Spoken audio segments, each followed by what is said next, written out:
Clarke Central High School, home of the Gladiators. Live. Oh. There you go. Welcome to Clarke Central High School, live above Billy Henderson Stadium. This is Clarke Central High School, home of the Gladiators. Like to welcome you tonight's contest against the Loganville Red Devils and the Clarke Central Gladiators. Gladiators are coming in with a record of 0-2, and Loganville coming in with a record of 1-1. Of course, the Gladiators have lost 2 consecutive weeks to last week to Central Gwinnett in a 45-42 loss. Buster, and the week before we lost here at home in the home opener against Marist. Yeah, Gladiators in an unfamiliar position. I think the first time since 2001, if you go back and look at those kind of things. But again, a non-region schedule for the first time in 5-6 years possibly. And we didn't shy away from no competition. Marist currently ranked number 2 in 4A in all the Georgia State polls. And of course, Central Gwinnett is a sleeper at 2-0. They've got the number 8 ranked offense in 6A. So Clarke Central definitely played some stiff competition to try to prepare them for the tough bouts that's ahead here in the region schedule. No doubt, and the Gladiators coming in with one of the youngest teams that Coach Riles has had in many years. I think this is probably the youngest team he's had since he's been here, and a lot of experience and gained in those last 2 ball games, and hopefully it'll carry through to tonight's ball game. Well, Chuck, while we're waiting for stuff to get started here, we'll go over that top 20 in Class 5A real quickly. As we go through the polls and we look at, there's that big bully, that big blue bully from south of Macon, Northside Warner Robins in the number 1 spot. Tucker, number 2, M.L. King, number 3, Gainesville in our region, number 4, and Thomas County Central, number 5. What do you see there, Chuck? Well, I tell you what, when you look at Tucker as the defending 4A state champ, and they beat Northside Warner Robins last year in the playoffs to go to the Dome to make that happen. And then you look at M.L. King and Gainesville and Thomas County Central. That is 3 big names right there. Lot of storied programs. And then 6 through 10, Warner Robins. That's the Red Demons down there in that same town of Northside Warner Robins down there south of Macon. They're at number 6. Kell, number 7. The team from Dallas that wears the silver and black, East Paulding at number 8. And then again, 2 teams from our region in the top 10 at number 9, Heritage, and number 10, Flowery Branch. Well, Flowery Branch, of course, has opened up also 0-2 and lost to a very similar situation to the Gladiators, opening up against 2 strong teams in West Forsyth and Northside Warner Robins, coming in at 0-2. And Heritage, 2-0, another good start for them. They've got a tremendous ball club over there. And, of course, East Paulding and Kell and Warner Robins, what can you say? There's 3 more perennial powers. Again, household names rounding out the top 10. 11 through 20, it goes like this. At number 11 is Alatoona, number 12 Cedar Shoals, number 13 is Bainbridge, number 14 Ware County, number 15 Northgate, and then rounding out the last 5, number 16 Southwest DeKalb, number 17 Stevenson, number 18 Rome, our Clarke Central Gladiators at number 19, and Chuck, that team that's just on the other side of the island down in Brunswick, Glen Academy. And you know, 20. And you look at 16 through 20, and Glen Academy is a newcomer to the top 20. I mean, they have been down for years, losing in that Savannah area to the Benedictines and Savannah High School and Groves and Brunswick, and they've been a stepchild down there, and now they're making the top 20. And of course, I tell you what, it does my heart good to see Cedar Shoals back. This region needs a Cedar Shoals to be powerful and up in the standings as they are. It helps this region out tremendous. I totally agree. While we still are waiting on some stuff to happen here, we're going to quickly look at the region standings as well as far as the non-region play went the first 2 weeks of this season.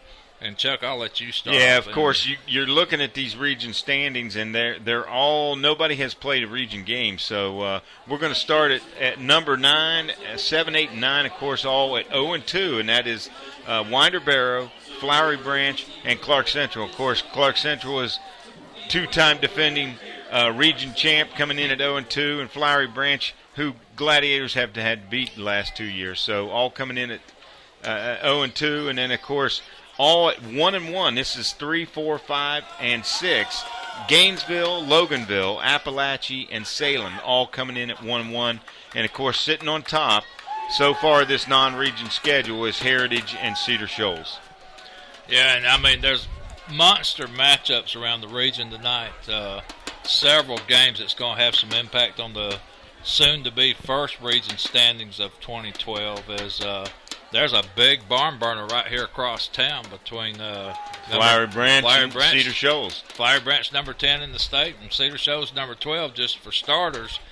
There's also the Gainesville Red Elephants invading Windabear. Yeah. And we're gonna sit here and then there's gonna be Salem at visiting Heritage. That's a big rival game. And then of course Appalachia has the night off tonight. So we're getting down to 7:26 before kickoff here. I see a little bit of activity now. There's some Loganville captains over in one end zone, Clarke Central captains over in the other end zone. And we'll see if we can get some numbers for you. It looks like for the Clarke Central captains be number 3, Cameron Johnson, number 54, Tucker Crumpton. Looks like number 28. 28? 28, I think that's Jelani Payne. Okay. And then we got somebody not dressed out there.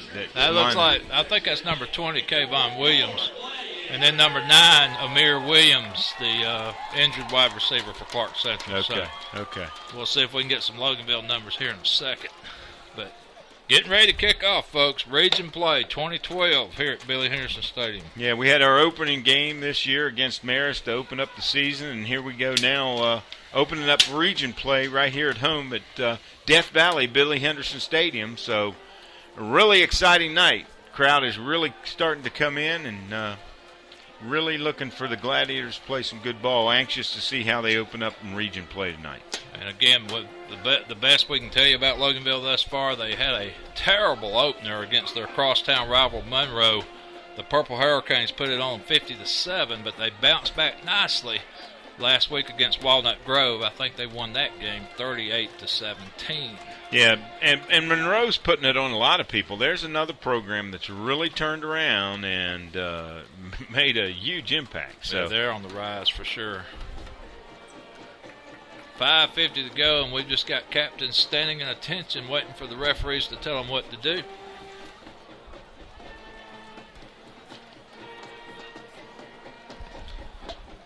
Yeah, we'll try to get these Loganville captains right quick. Let's see if we can get old cameraman Charlie Harris to zoom in on the unis over there. They're standing in a way that's kind of hard to read. Looks like maybe number 7. Number 7, number 3. So number 3, Devontae Belk. Number 7, Bernard Merriweather. Number 43, that is going to be Tyler Mixon. So there's 3 of you 4, and we'll get that 4th guy as soon as he turns in a way that we can read his jersey. He's not real big anyway, so we need him to turn sideways. He might be number 1. Royce Harrison, their quarterback. Our spotter, Chaz Crumpton's got the eagle eyes on him. He's trying to find out with the binoculars, and we'll give him his due props here very shortly as you take a look at the Clarke Central captains once again. Quarterback Cameron Johnson, offensive lineman Tucker Crumpton, defensive linebacker Kayvon Williams. Is it Kayvon Williams. Yeah, and correct. then Amir Williams standing behind him, the injured wide receiver. 2 Williamses. Their other captain for Loganville is number 6, Kyle Cown, wide receiver. So as they etch closer to the 50-yard line, we're going to go down to the sidelines and see if Holly Ward's got anything. Holly, what have you got? Hi, good evening. It's really a beautiful evening down here. The captains are just coming down and getting ready to go to the Clarke Central C here at the 50-yard line, and the fans are in the stands. We've got the students painted up this evening, and looks like a lot of excitement here. All right, Holly, we'll swing it back down there to you when you get out to midfield. But it's a beautiful sight here at Billy Henderson Stadium as all the captains are making their way for the all-important coin toss, and we'll try to get instructions when Holly gets over there to the big red and white sea at center field to get the instructions and bring them to you right there in the comfort of your home, your living room, your office, wherever you might be watching tonight's broadcast on GHSA.TV or ClarkCentralGITV.com. Of course, we'd like to thank GITV sponsors, of course, Bulldog Signs, Raising Cane's Chicken Fingers, the Morris Center, and Athens Chevrolet. Proud to bring you these Clarke Central athletic programs right here on GITV.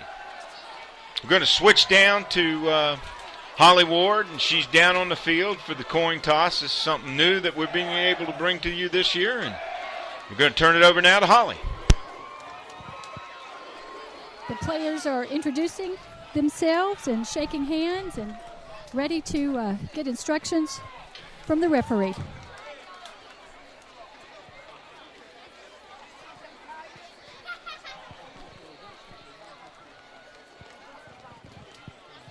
Number 3, you are the speaking captain of the visiting team. That is tails, and that is heads. What is your call? Tails is the call. If I drop it, will you answer? It is tails. You have won the toss. You want to defer your choice to the second half.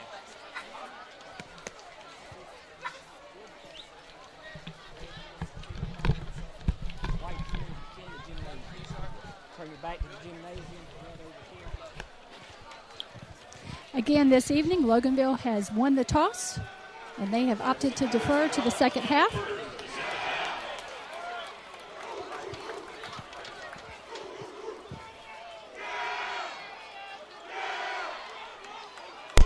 Okay, so there you thank go. you, Thank Holly. Holly. We appreciate it as we heard all the instructions given by the referees. As And both you can teams- hear the Gladiators have made their way down through the pines. You can hear them down there. They sounds like they're fired up. Of course, they need to be fired up tonight. We got to have a big win here tonight. Yeah, it's time to get that win column with a number. That goose egg's been there too long this season.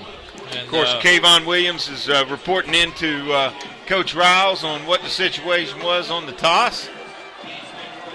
Gladiators are pushing out on that sign. Loganville has come onto the field, and at this point in time, let's bring on the Gladiators. Well, I tell you, that's a sight that never gets old, watching that red and gold and watching it come out onto the field, those famous gold lids with the red and white sea. If you're a Gladiator fan, whether you're in Athens, Colorado Springs, Colorado, I hear we've even got fans over in Europe. You're watching Clarke Central football live from Athens, Georgia. Right here on GITV.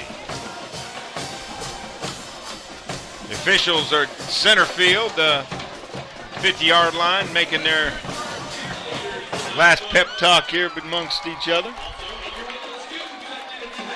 So it's getting ready to strap them on and strap them tight. You're going to see two teams that have played each other very well over the last 3 to 4 years running. It's always been a close game. It's always been a bruiser of a game. We're just hoping we can come out of this thing without too many injuries. It seems like Loganville always gives us their best shot. And they'll be kicking to us deep for Clarke Central is going to be number 2. That's Jamonte Smith, who had a nice return last week at Central Gwinnett, and Rodney Willingham, number 6. Buster tonight's officials on the crew tonight: referee Michael Morrow, line judge Chris Walker, field judge Darren Street, electric clock operator Tony Croya, chain Shannon Wilkes, Bill Caputing, and Eddie Craddock. Side judge David Fields, head linesman is Richard Alexander, and umpire is Tim Ledford. And these gentlemen are from the Northeast Georgia Officials Association. So here we go. Loganville sticks a foot in, kicks a little short kickoff that bounces to Jamonte Smith, who picks it up on the 21. He's got it. He's got a lane. Oh, and he had one man to get by, but he got tripped up on the 35. Yeah, it looks like he was tripped up by number 27 there, Gavin Schmolzer, a junior defensive back. So Jamonte Smith, another nice return. And we're 1st and 10 on the Clarke Central. let's call it the 37-yard line. 1st and 10. Willingham, the lone setback. Cameron Johnson, our quarterback, up on the line. He's got 2 wideouts, 1 on each side of the field. We've just started here at Billy Henderson Stadium. Cameron, we're going to give to Willingham. He's got a little bit of a hole and squirts through for about 3 yards, maybe off left guard. Yeah, it looks like he was knocked down there at the line of scrimmage by number 56, looks like, for Zach Mason. So 3 yards for Willingham. We'll call it 2nd and 7. Now we've got Denzel Max in at the fullback over in the slot position. Willingham still the lone setback. Cameron taking his time at the line. 2nd down, 7. And we're going to give to Willingham again, and he's met by 2 or 3 white jerseys and driven backwards. 54 and number 52. 52, Cody Stanton, and number 54, Robert Stanfield. They met him at the line of scrimmage. So it's going to be 3rd and about 11.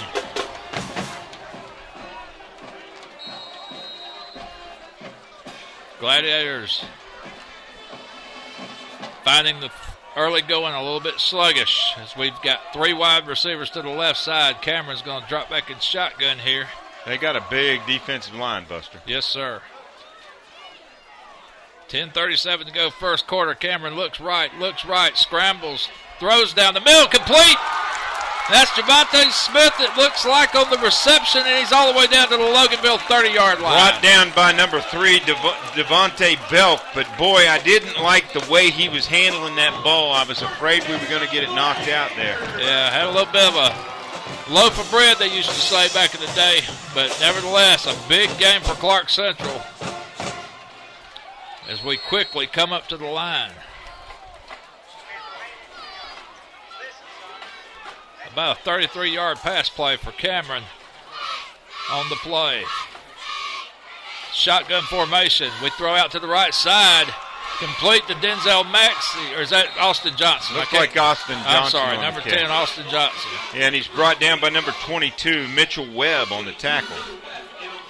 Austin Johnson had 2 touchdown receptions last week at Central Gwinnett, and he's starting to turn into one of Clarke Central's go-to guys on this passing offense we've got going here. It's going to be 2nd down. We'll call it 6. I formation, Central with 2 wide receivers to the left side. Cameron under center. He gives to Denzel, who runs for a 1st down and a little bit more, dragging 2 or 3 white jerseys across the 20. Yeah, 43 on the tackle there for Loganville. That would be Tyler Mixon. So Clarke Central with another 1st down, 2nd one of the evening.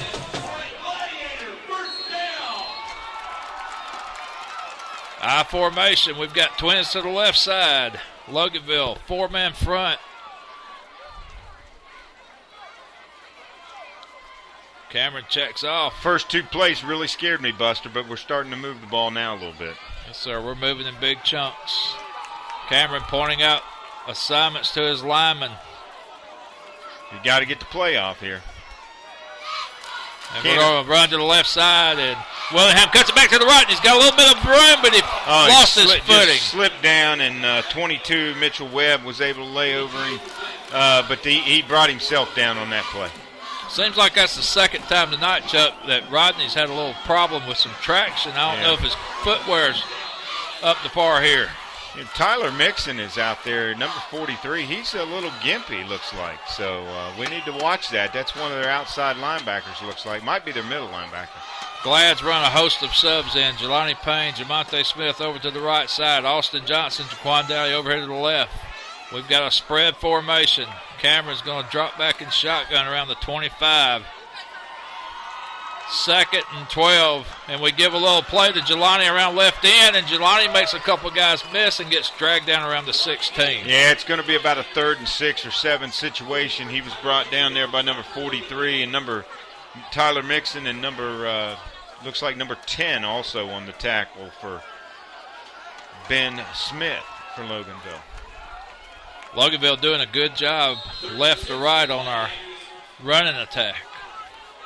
Again, we spread the guys out. Twins to the right side. That's Johnson and Smith.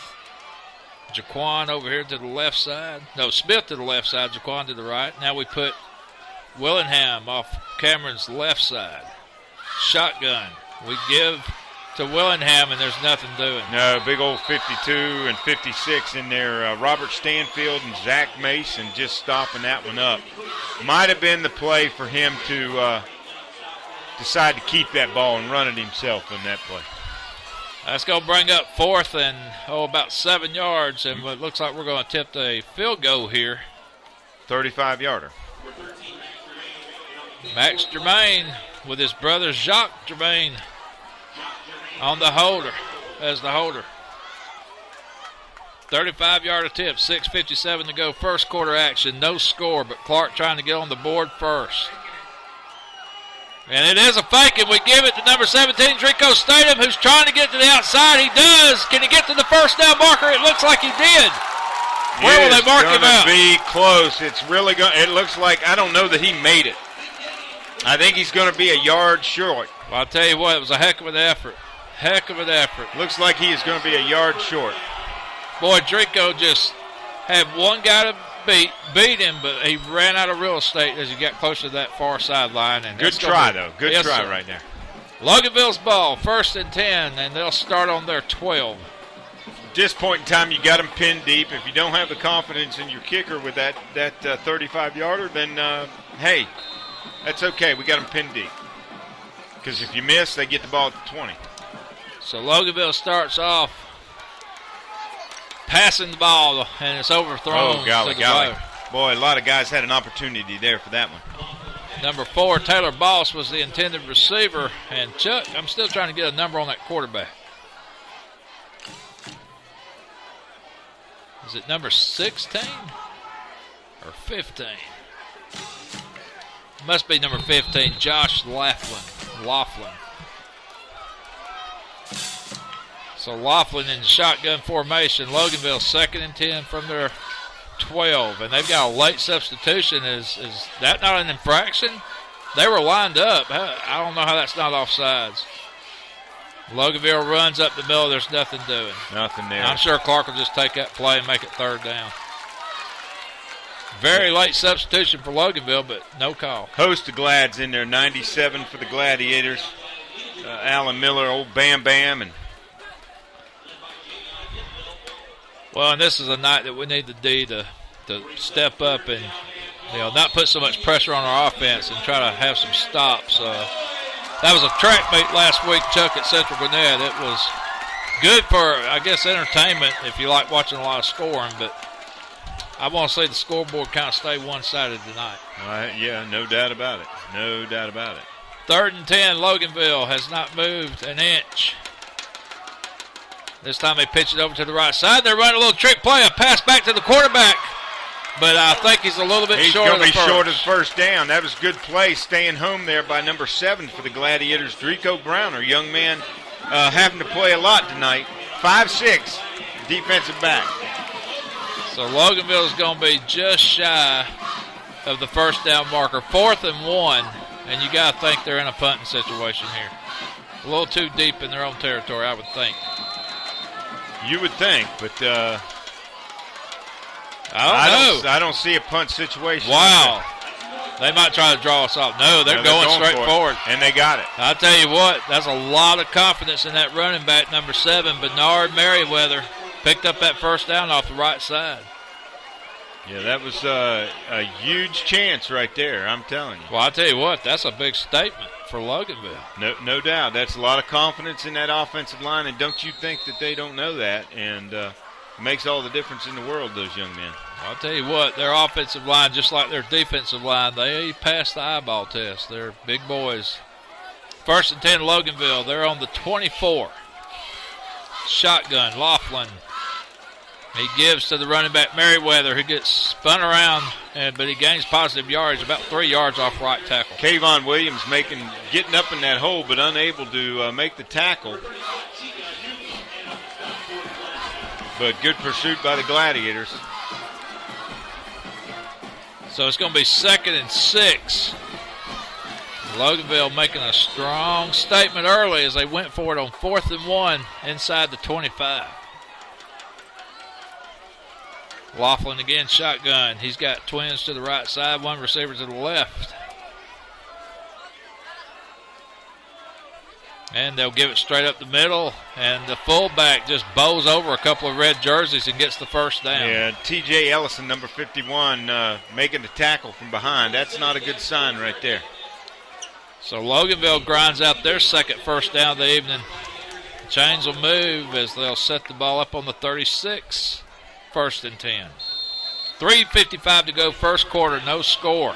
That was a big statement by that offense to go for it on 4th down there inside the 20.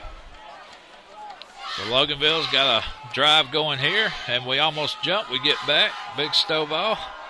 And they try to throw a little slant route incomplete around the 47. Yeah, number 15, Marcavius Ford on the coverage there. A sophomore.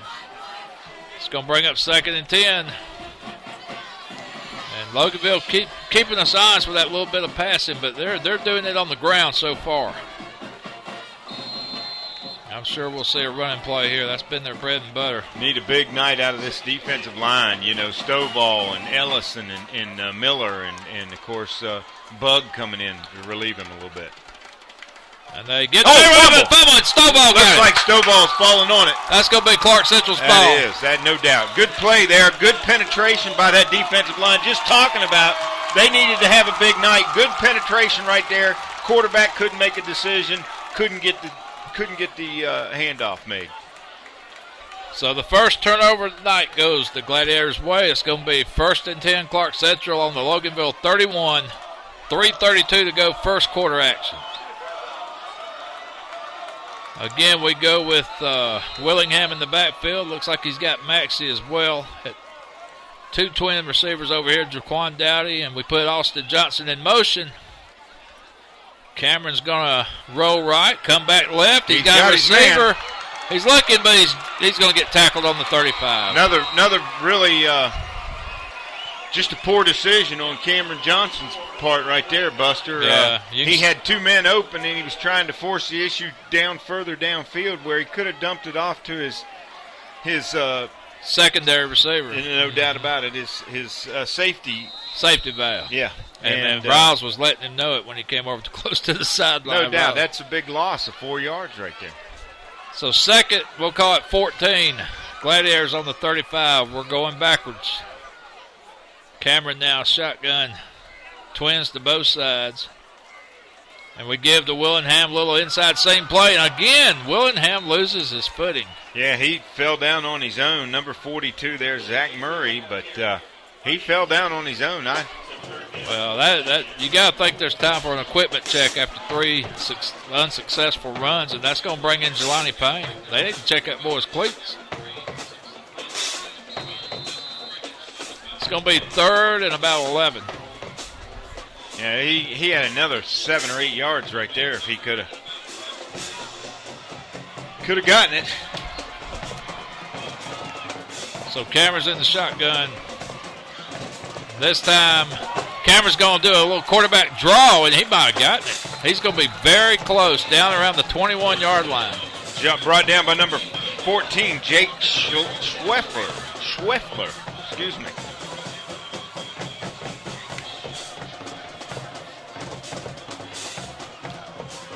So it's going to be 3rd. Well, I guess they're going to take a measurement. They might measure that one. Yeah, they're backing everybody up. Sure are.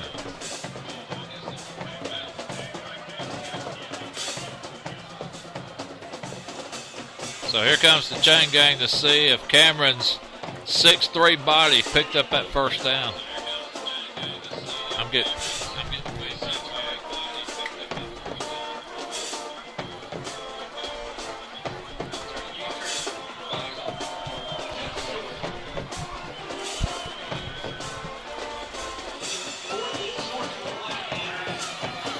So it's going to be 4th and inches.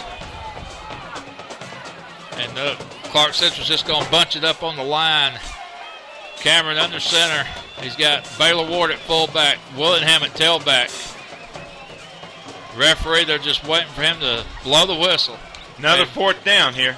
And again, those big guys on that line are not made to sit in that position forever. I hope we don't have movement here. Cameron, easy first down there. Yeah. First down, Gladiators. They're on the 20.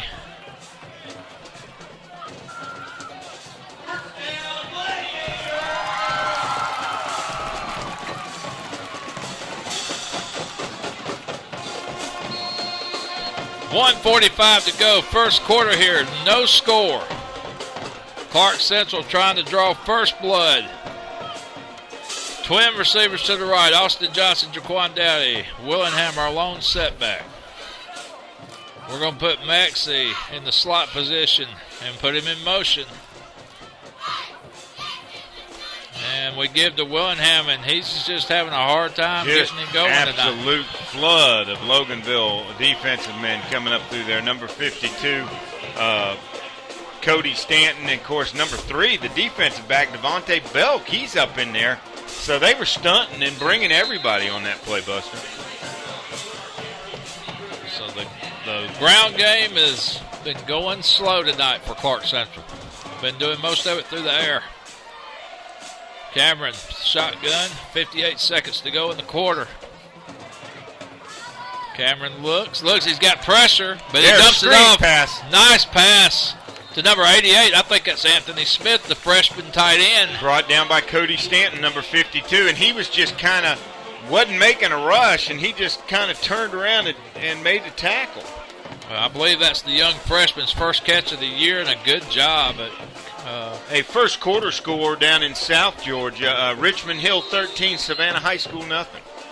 There you go. So now the scores are starting to trickle in from around the state. We'll bring them to you as quickly as we can right here on GITV. 3rd and 5, Clarke Central trying to keep a drive going. 12 seconds left in the first quarter. Maxey in motion. Johnson.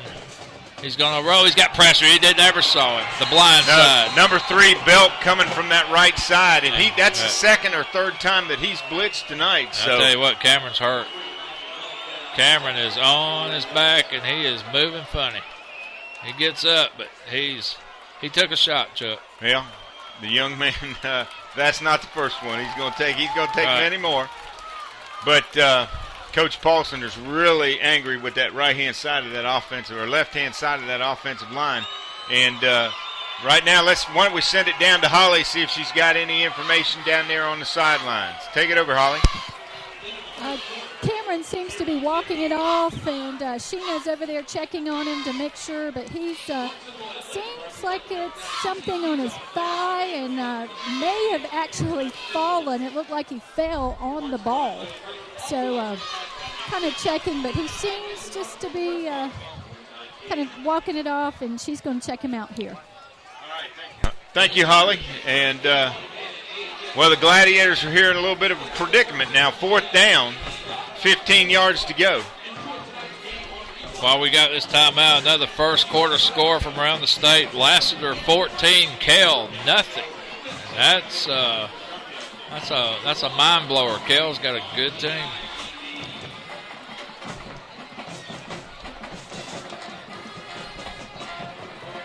So they're going to move the chains as we have ended the first quarter scoreless here in Athens, Georgia. Billy Henderson Stadium, Loganville 0, Clarke Central 0, as we try to regroup and figure our way to attack this Red Devil defense. Of course, once again, we'd like to thank our GITV sponsors, Athens Chevrolet, the Morris Center, Raising Cane's Chicken Fingers, and Bulldog Signs. Can't do it without the sponsors, and we thank every one of them. If you would like to be a sponsor of Clarke Central GITV, go check our website out and go look under advertising information. Be a part of the team here at GITV. Second quarter score, Stone Mountain 0, Wesleyan 0. Wesleyan, who beat Salem last week, if I remember right. So it's 4th and 15. We're going for it. Cameron back in the ballgame. Cameron shotgun looks, throws He's over got the his end man. zone. Jump ball, but did the Loganville guy? Yes, yeah, there you go. Flags everywhere in the end zone. That's going to be an automatic first down, Buster. Yeah, he never turned around and looked for the ball. That's Devontae Belk on the coverage there. Well, just a smart thing with Drico running out for the pass there. It was a jump ball situation, but the Loganville defender, you've got to turn around and look for the ball. He never turned around. He just basically face guarded Drico, and that's how we got the flag. So we're going to be 1st and 10. That's probably a 15-yard penalty, so I don't know if that'll mark that off half a distance or not. Yeah, it might make it 1st and go if they get close enough down there. Yeah, that'd be 1st half and the 10. distance Okay. looks like they're going to do it. So we can get a first down without scoring. 1st and 10 from the 12, it looks like. That's correct. Fans still trickling in here. 11:54 to go before half. Scoreless ball game, Loganville and Clarke Central, but Clarke Central with the first real threat of the night now on the 12. Again, we've got Willingham, lone set back, and he squares good in the block. middle, and he's got it. Touchdown, Gladiators. Rodney Willingham, what a great block by the tight end. I think was pulling on that play. Just a tremendous block right there. Well, it looks like Rodney Willingham found the right pair of shoes on that run. He didn't have no trouble keeping his ground on that carry. Yeah, after 245 yards last week, it's a good thing he found some good shoes down there. 12-yard touchdown run by Rodney Willingham makes it 6-0 Clarke Central as Germain comes on for the point after. Yeah.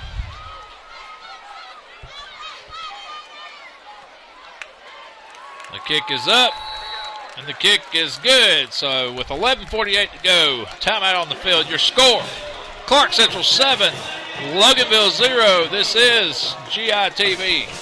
Another first quarter score, Grayson 7, Parkview 0. Some other scores, still first quarter score, Lassiter 14, Kell 0. Second quarter score, Brunswick 8, Ware County Gators 0. And Northside Warner Robins 14, Westside Macon 0. So that doesn't surprise me. Yeah, them boys in blue from Northside, they know how to play this game. Carrollton's playing Calhoun tonight, and that ball game is Carrollton 7, the Yellow Jackets of Calhoun 6. That's a first quarter score. That'll be a good one. We have 11:48 left here in the second quarter. Clarke Central had a nice long drive that was aided by the pass interference penalty on Loganville that set up that 12-yard touchdown run by Rodney Willingham. And, you know, when you really think about it, that was a great play to run because, you know, that's tough. That fade pattern to the corner is tough to guard. And when you don't see the ball coming and the guy stops to catch it and you run over him, it's... Germain gets a foot in it. It's going to be received around the 10. And the Loganville runner, Merriweather, gets out to about the 23, 24-yard line. Yeah, number 4, Merriweather on the carry, and brought down by number 35 for the Gladiators. That's Chika Anukum. A flag on the play, too, Buster. Maybe we got a block in the back. Let's back them up a little bit. Be nice to make them punt one and get another score here before half. They're calling holding on the defense now. I don't understand that. Yeah, that's pretty hard to do, you would think. And they're going to come over and explain it to Riles. Holding against Clarke Central. How can the I don't know. That one puzzles me right there. Well, we read you the referees' names before the game started. Maybe we can get you some emails so you Clarke Central fans can tell your thoughts on that play. That was a 15-yard penalty, too. That's yeah, that's a big break for Loganville. They're out to the 37. Caught the 38. Loganville, nice field position as they start their second possession. Really like to see an explanation on that one. First and 10, Loganville. Laughlin gives to Merriweather, and he stopped up in there pretty good. Miller and Stovall and number 20, of course, Kayvon Williams all in there on the tackle. So it's going to be second, and we'll call it 8 from the Loganville 40. Go ahead, Chuck. Some additional scores. Buford 16, Hancock Central 4, Hancock 0. That's a first quarter score. Lanier 7, Franklin County nothing. Stevens County 14, Hart County nothing. Wow, that's always a war up there in northeast Georgia. Here comes Loganville to the left side. We Good get him behind job. the line. Good job by Kayvon Williams getting him, tripping him up from back line of scrimmage. But we had good pursuit. Drico Statham coming up, and, of course, number 15 also for the Gladiators, Marcavius Ford. So the Gladiators had that one pretty well scoped out, and they lost yardage on that play, Buster. Well, I'll tell you what's real impressive to me with Mr. Kayvon Williams, number 20, out there in that red jersey. He's a running back by nature. No doubt. Yeah. But he has stepped up big time at that linebacker position and doing a heck of a job this year for Coach Self's defense. Well, we made so many changes on that defense, other than the front three. I mean, those guys got some experience, but other than that, there's a lot of people playing. New positions. Yeah. 3rd and 9. Laughlin heaves one over everybody's head. Yeah, way over. Loganville wanting a flag, but they won't get it. At Ford and Statham back there, both 17 and 15 for the Gladiators. Looking for that interception, old Drico Statham. He is one man that likes to hawk out the ball, boy. Already got 2 this year. So Loganville will be forced to punt. It's 4th and 9 from their own 38. And we've got Willingham deep to receive. Lassiter is now up 21-0 over Kell in the first quarter. And Allatoona 7 to Rome 3, second quarter score. Wow, that's a war, Allatoona and Rome. Gladiators close to blocking that, and Willingham makes a fair catch at the 32-yard line. The Gladiators take over 1st and 10 from their own 32. And let's send it down to Holly Ward, see what's going on down on the sidelines. Holly? I just checked in with the trainer, Sheena, and gave me some info on Cameron, and she just said that he had a previous injury from last week, a quad contusion, and so when he was sacked, that just irritated that, but he's okay. I think it's just sore playing with the big boys. You're going to get hurt. You're gonna have some aches and pains, and so he seems to be fine. There you go, Cameron. Shotgun completed Dowdy, to wide Dowdy to the 50, to the 48 of Loganville. So Cameron's thigh contusion not hurting him too bad on that pass completion. Go ahead, Chuck. You know, my mom used to tell me that, too, all the time. I got 3 older brothers, and she says, you're going to play with the big boys. You're going to get hurt. Well, Cameron took a lick, but he didn't come out of the game, and it was so good to see him just tough it out and stay in there. First down, Gladiators. We're in Loganville territory. 9:49 to go. Second quarter, excuse me. We've got twins to the left, one receiver over to the right. Jelani Payne, the setback. We throw a quick one to Jaquan, who splits 2 guys and gets about a 9-yard gain. Good play, good blocking there by Austin Johnson, and brought down by number 3 for the Red Devils, Devontae Belk. Of course, number 12 also Carter Bass there on the play. So Clarke Central on the move again as we get to the Loganville 39, 2nd and 1. This is the first for me, Buster. Eagles Landing Christian Academy is playing a Hateville charter school. I didn't know the charter schools were playing ball, but Eagles Landing's up 7-0. Cameron with the I formation. We send Austin Johnson in motion to the left side. And we give to Denzel, who gets the first down and spins off a couple of more and picks up about 5 yards up the middle. Big, strong run right there, and brought down by number 52, Cody Stanton, but big, strong run. Another first quarter score, Grayson Rams 7, Parkview Panthers 6. Wow, Parkview having a tough time this year. But Grayson, they're number 1 in everybody's poll. Are we going to call time? Cameron was running over to the sideline. And now he goes back up under center. Cameron 5 for 5 this evening for 71 yards. He's perfect in the air. And I don't know what the delay is here.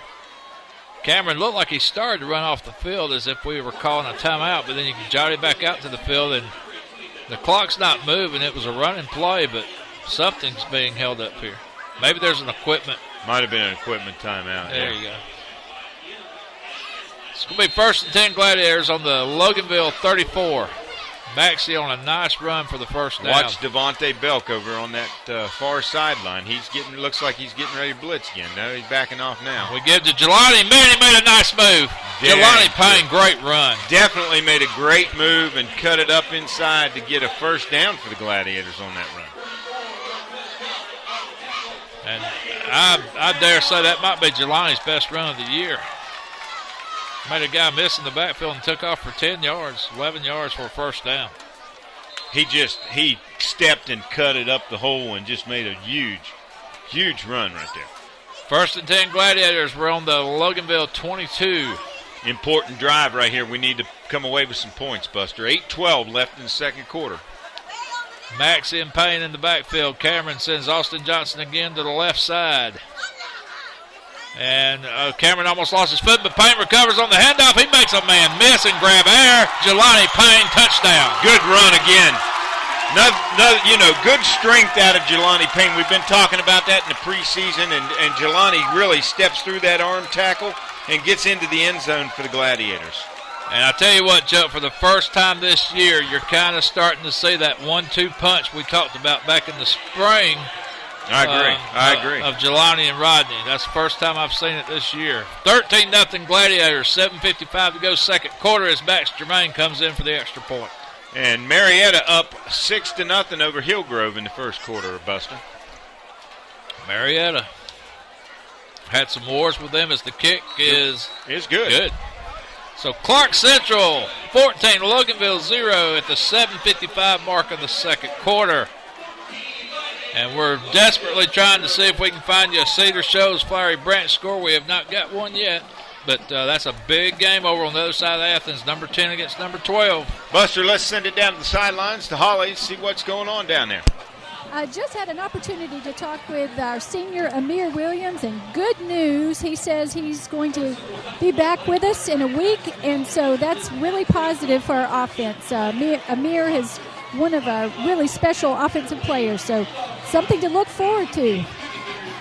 Well, I'll tell you what, Amir Williams, with the extra week off that we'll have next week, he'll be prime and ready for that Appalachia game, and we'll need him. And I'll tell you what, we need Amir. He's one of the big, huge pieces of this offense, and one of Cameron's favorite targets. Good senior ball player, Amir Williams. It'll be nice to see him back on the field. No doubt about it. Boy, Lassiter is just really taking control against Kell. They're up now 28-0. And it says still in the first quarter, so I don't know. That's at Lassiter over in Marietta. Lassiter, they look just like the Southern Cal Trojans, do they not? They are the Trojans. Yes, sir. And then they're playing the Kell Longhorns, looks who look like Texas. There you go. So there's your Rose Bowl from a few years back, minus Vince Young. Yeah, there you go. Here we go with Max Germain's kickoff, 7:55 to go. Second quarter action, and we get a good foot in it, but they're going to blow whistles. Let's see what happens. We must have jumped. Well, I don't see a flag down. Over on the 40, I believe. Oh, yeah. That's going to be offsides against Gladiators. Stone Mountain still up in the second quarter with 4:30 to go over Wesleyan 7-0. So the Glads will get backed up 5, and we'll kick from the 35 this time. 14-0 Clarke Central. 2 nice drives. And they've been both touchdowns scored on the ground. Rodney Willingham on the first touchdown for a 12-yard run, and then Jelani Payne from the 22-yard line out. He scored around right side. We'll try it again as Jermaine hop, skips, boots, and it's end over end. It's going to be fielded around the 12. Good kick. Good kick that time. Loganville runs to the 15, to the 20, to the 25, to the 30. He's got room. To the 35, to the 40. Makes a man miss, and we drag him out of bounds around the 42. Number 28, Jelani Payne on the tackle. Nice return by Loganville. One thing you can say, Chuck, they've been doing it pretty well with their special teams tonight, if nothing else. Well, and once again, I mean, it's a well-coached ball club over there. Coach Godfrey does a good job with Loganville, and we have been in some tight ball games in the last 4 or 5 years, so nothing we don't expect. So Loganville's in business. They're on their 42, and they're trying to get on the board. Laughlin again, shotgun formation. He's going to keep it this time around right side, but he's got nowhere to go. We bottled that up great. Yeah. Matter of fact, I think flag against the Gladiators. Late hit. Stovall taking out his frustration. I think he got held on the play, and just a bad decision by the young man. So I'll tell you what, those kind of things is what will keep a team hanging around. You would have had them second and long, and now they're going to be first and probably short. Well, I don't know if it's a personal foul. No, it's going to be a 15-yard penalty. Yeah, no doubt. He came up and pushed the man. They're going to be in Clarke Central territory. And don't be surprised if Coach Riles doesn't pull him off the field here and have a nice little chat with the young man. Matter of fact, he's talking to him right now. Yeah, he's talking to Coach Self. Or is that I'm not sure who he was talking to, but he's letting somebody know something to tell him, I'm sure. 7:29 to go as they step this penalty off, and it's going to put the ball on the Gladiators' 41-yard line. So Loganville got a break. And they're not the kind of team you want to give too many breaks to. We've had some wars with them over the years. And they're just the kind of team that will not give up. They'll keep coming at you. 1st and 10, Loganville, shotgun. They give to one of the upbacks. And he's got a room. Nice little run by number 18 for Loganville, and that is Braxton Beck. Brought down by number 25 for the Gladiators, Nathan Fulton. So Loganville in business, 2nd and 3 on the Clarke Central 33.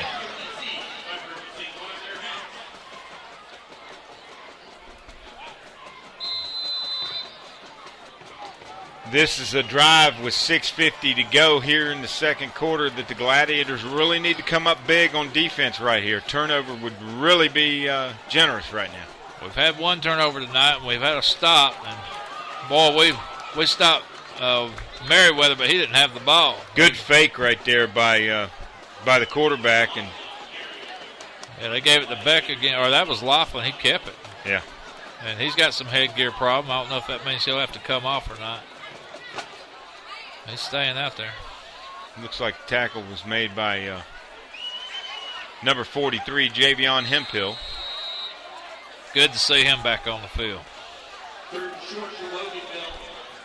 Big play right here. We need to try to stop him here. A big loss behind the line of scrimmage would be tremendous.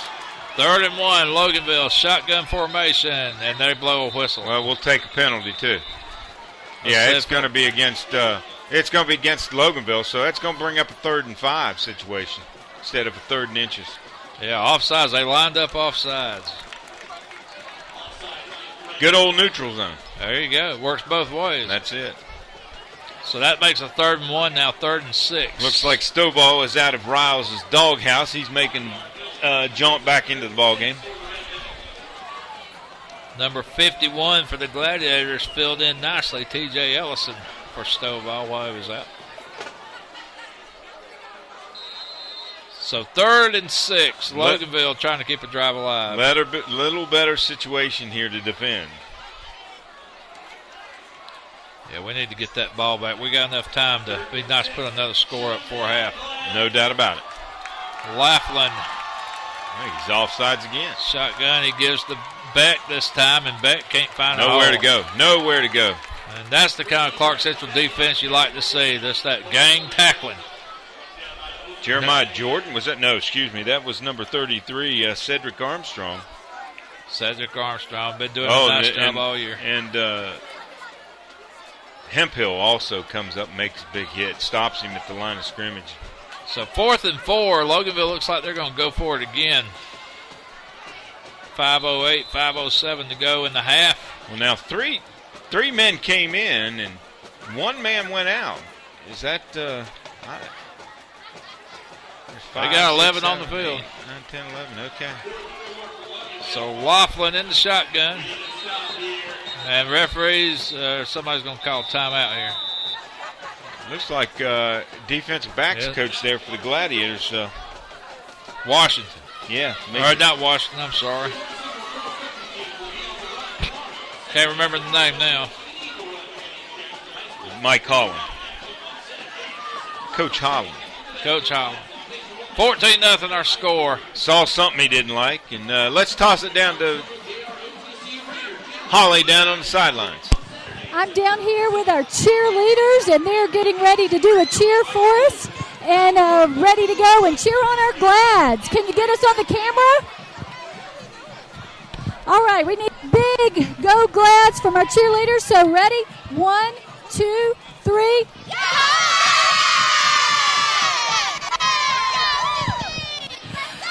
We've got a lot of students down here all painted up and a lot of enthusiasm. So we're ready to hold and get into the halftime here. All right, thank you, Holly. And now here we are, Loganville getting ready to break huddle over on the sidelines. So there you go. You heard the Gladiator cheerleaders doing what they do best, and that's support Clarke Central with all their heart. 4th and 4, Loganville. Maybe one of the biggest plays of the game for their offense and our defense. Shotgun formation. And they're going to look for a pass. We got pressure on the quarterback. Oh, intercepted! And there's nothing but Green. One man to beat. And he gets That's okay. tackled. Javion Hemphill with the interception. Great run back. He could have probably tried to put a move on him, but he's a guy that doesn't need to be putting a move on anybody. He just ran over the quarterback. Good play. That was the turnover we were talking about right there, Buster. Well, the big thing, he secured the ball. He made sure we kept the ball and kept the field position, and just a great play by a great football player, Javion Hemphill. We got the ball at the 25-yard line. So 1st and 10, Gladiators with another chance to score quickly here. And I couldn't see quite who was getting the pressure on the quarterback, but that's where the play started. We got tremendous pressure on the Loganville quarterback, made him throw early. Cameron's got twins to both sides. Shotgun formation. Jelani Payne in the back, Cameron's going to sling it down the middle. There's a man wide open. That's Austin Johnson. He gets down to around the 14. First down for the Gladiators. Just don't like the way we're carrying that ball. We need to tuck that ball in. There's 7 points of pressure. 1st and 10 again. We're on the 15 this time. 4:30 to go. Brought down by Carter Bass on the play, but boy, I tell you got to have those 7 points of pressure holding that ball against that body. You got that right. We've seen one turnover tonight, and that was on Loganville. Let's just hope it stays that way. 2 turnovers, that's right, the interception as well. Cameron on the line, puts a man in motion. That's Johnson. He fakes to Willingham, throws over to the left flat, and is complete. Looks like it may be Denzel Maxey. He's going to be down to the 1-yard line. Give me a number on that. Who was that caught that ball? Number 1, Dowdy. Okay, Dowdy. No, that was Maxey out of the backfield. 36. Oh, yeah, that okay. was, sure okay. was. Yeah, 42 on the tackle for Loganville. That would be Zach Murray. So we're going to line up in the I formation. Baylor Ward and Willingham in the backfield as we adjust our linemen a little bit. And now we're going to scoot Ward out to the right side. Maybe something off right guard or right tackle here. Willingham.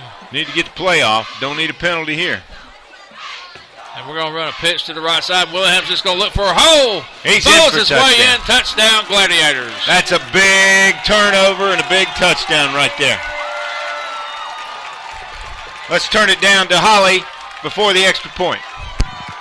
Oh, we had a lot of guys blocking, made that happen, and Willingham got up a little slow there, but he's got all of his blockers carrying off and cheering for that 6 points he was able to put in there. It was definitely a blocking team effort. All right, thank you, Holly, and Max Germain on for the extra point. Jacques Germain on for the hold, number 16. Number 13, Max Germain on for the kick. Snap is good. Kick is up. And it is good. And the Gladiators take the lead. 21. Loganville Red Devils 0 with 3:54 left in the second quarter. So Max Germain's 3 for 3 on extra points tonight. Cameron Johnson 7 for 7 passing for 95 yards. Rodney Willingham with 2 touchdowns on the ground. And, of course, Jelani Payne has 122-yard scamper as well. That's where we stand, 21-0. Clarke Central, and this is the kind of effort you want to see in your first region contest, Chuck. No doubt. I was sitting here just thinking, I'm really proud of how the defense has come out. The game plan that Coach Riles, Coach Self put together. Offense has got the thing churning.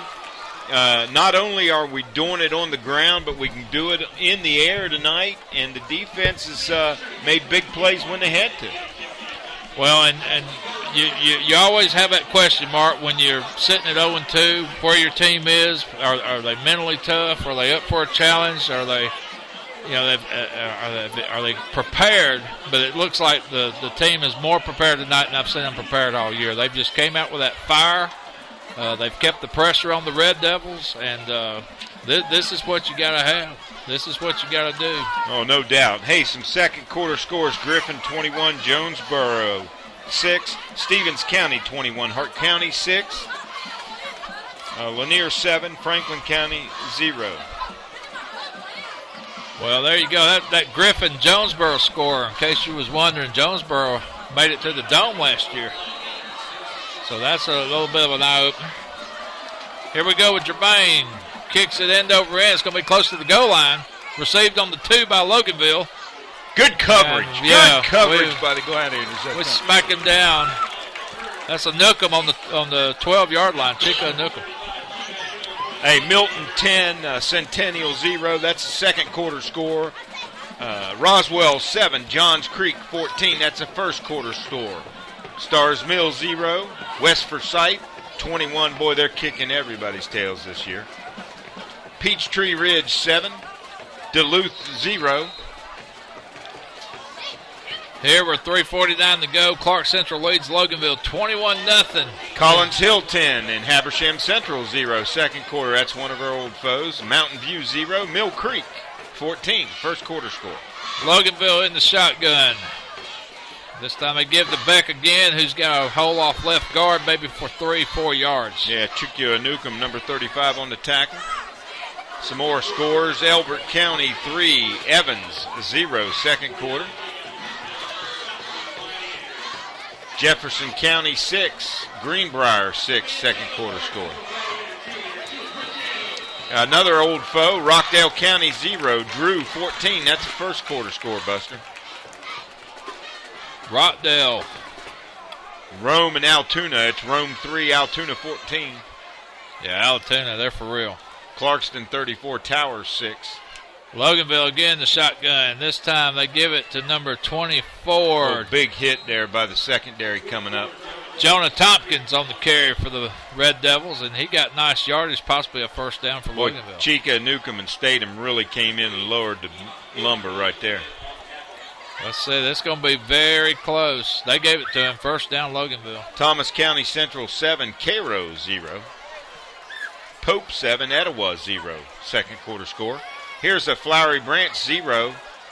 Cedar Shoals 7. That's a first quarter score. Wow, Cedar Shoals? Are you kidding me? Gainesville 14. Winder Barrow 0. That's some 8-5A scores. Lee County 6. Westover 21. I tell you what, if Cedar Shoals beats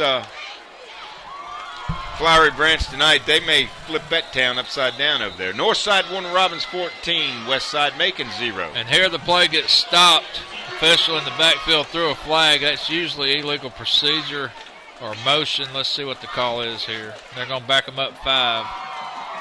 Still hadn't got a signal, but I'm guessing illegal procedure on Loganville, so that's going to make it first and about 15.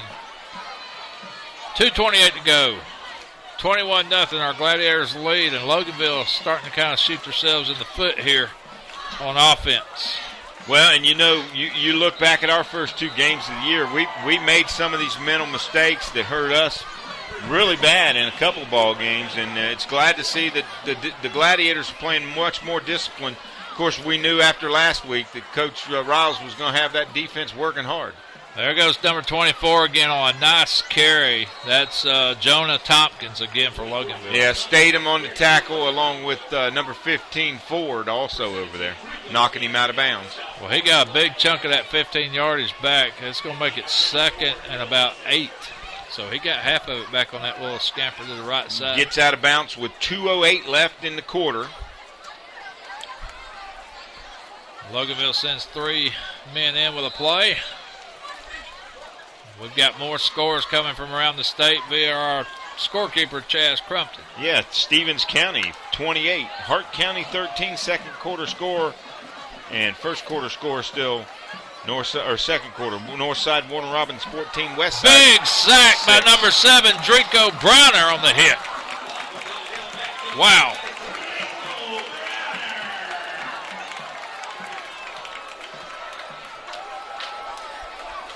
That's going to make it third and almost 15 again. Sorry about that, Buster. That's okay. I got excited. Well, I was talking scores here. Oh, that's okay. I cut you off. I didn't mean to jump right in there. Oh, no, that sack was much more important than that score. 1:36 to go.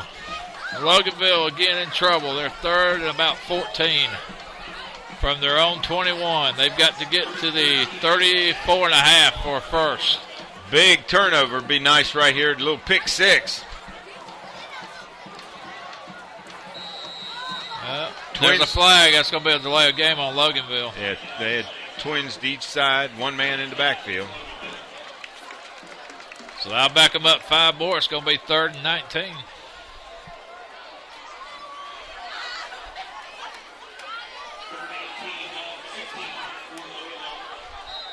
Flowery Branch 6, Cedar Shoals 7. That's a second quarter score.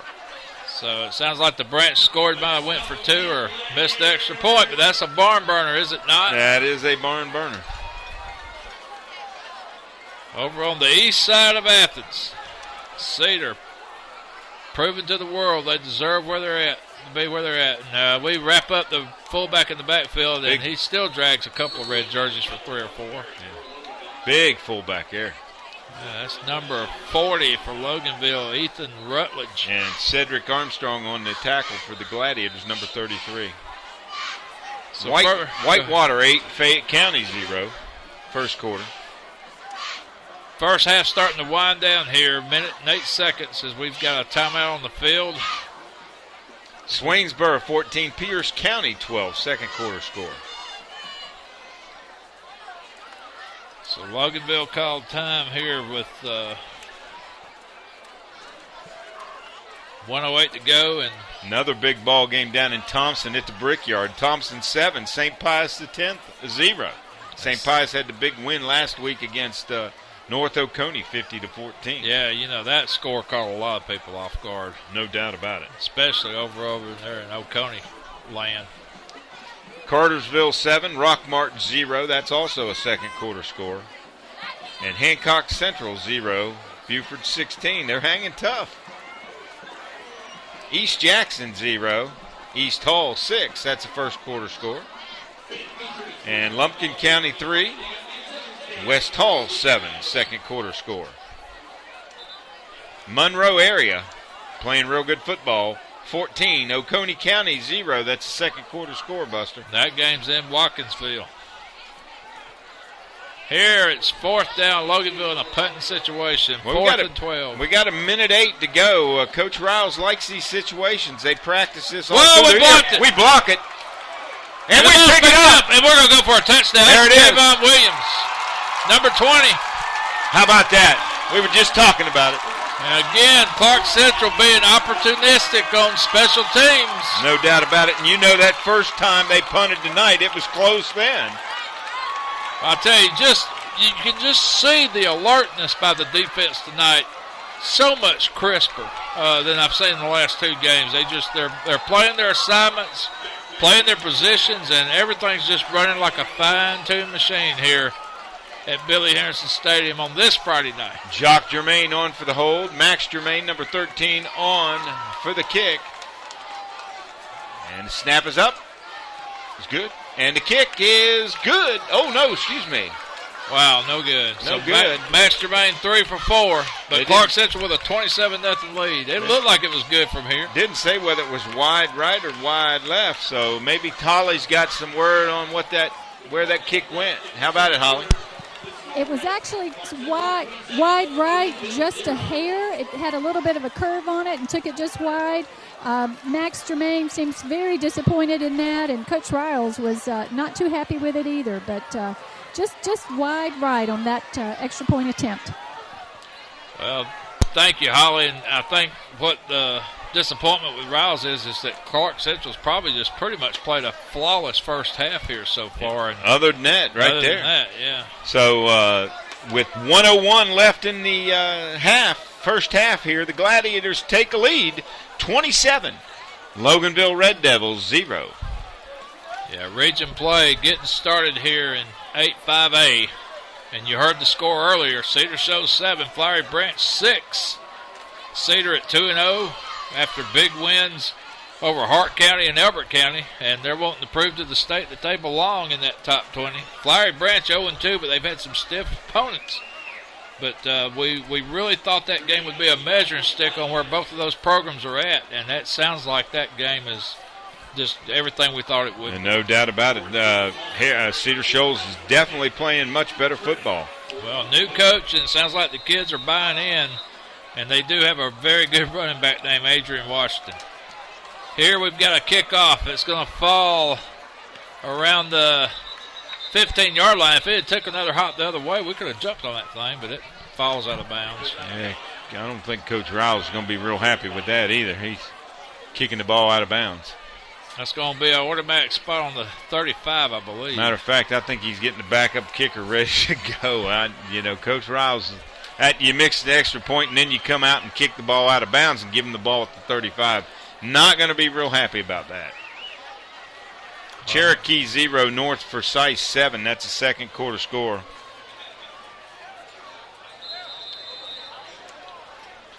Here we're Loganville in the 35, 1st and 10.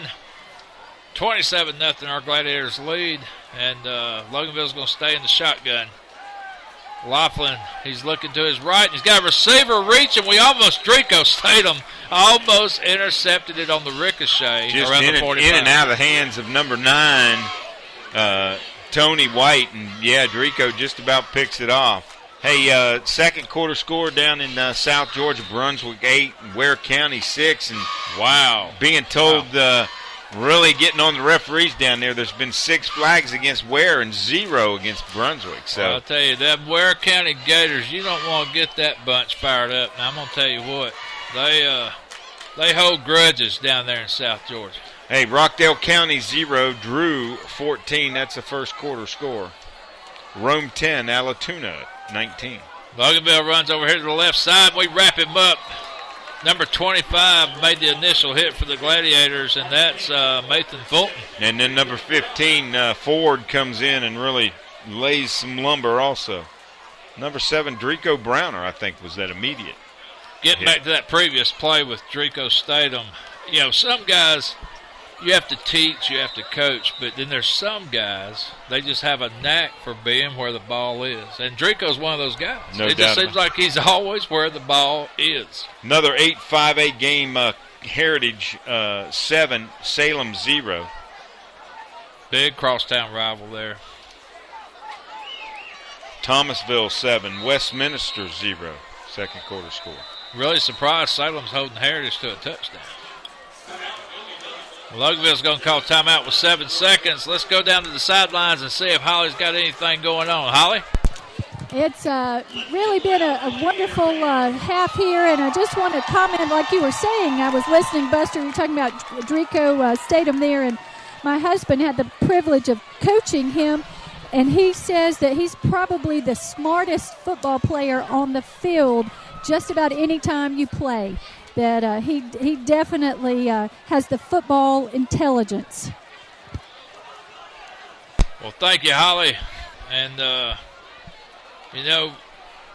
here, Loganville's trying desperately to do something positive, but I don't know what you can really do when you're on your own 35 with 7 seconds to go, and I'm not so sure that Loganville shouldn't have just taken the knee. Yeah, definitely. Hey, some more second quarter scores. Washington County 8, Baldwin 6, Northgate 14, North Clayton 8, and Veterans, that's a new school, I think, 14, Harris County 13. Scores coming in from everywhere via the internet, the cell phones. I'll tell you what, this modern technology is a beautiful thing. Beautiful thing.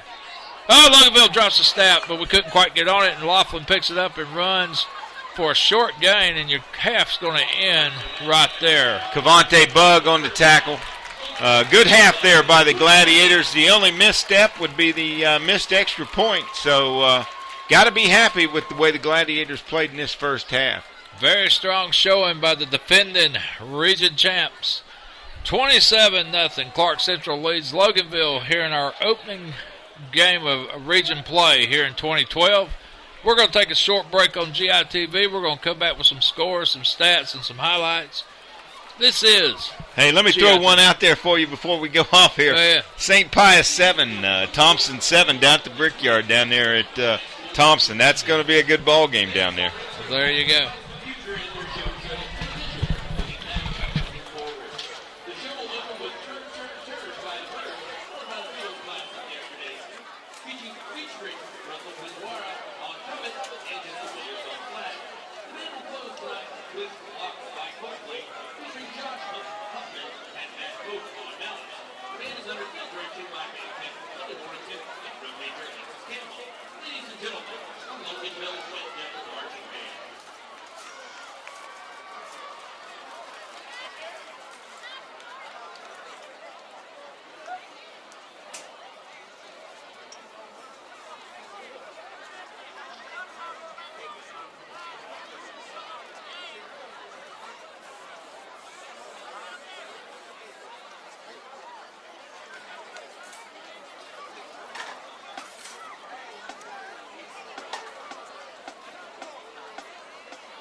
Good evening, sports fans. On behalf of Dr. Robbie Hooker, principal, the illustrious faculty and staff of Clarke High School, and the parents of the Clarke Fan Boosters, I proudly present the 2012 CCHS Marching Gladiator Band. The band will be on the field with senior drum major Alexis Wiley. The 2012 team will begin a musical journey through and beyond. Tonight's selections are Sing, Sing, Sing, and My Girl, which features Jacob Penn on the drum, and You Make Me Wanna Shout, featuring Zach Clarke on telephone. So sit back and relax as the CCHS band entertains you.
for 7 yards.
So welcome back to Billy Harrison Stadium, where the Gladiators of Clarke Central are enjoying a 27-0 lead over Loganville.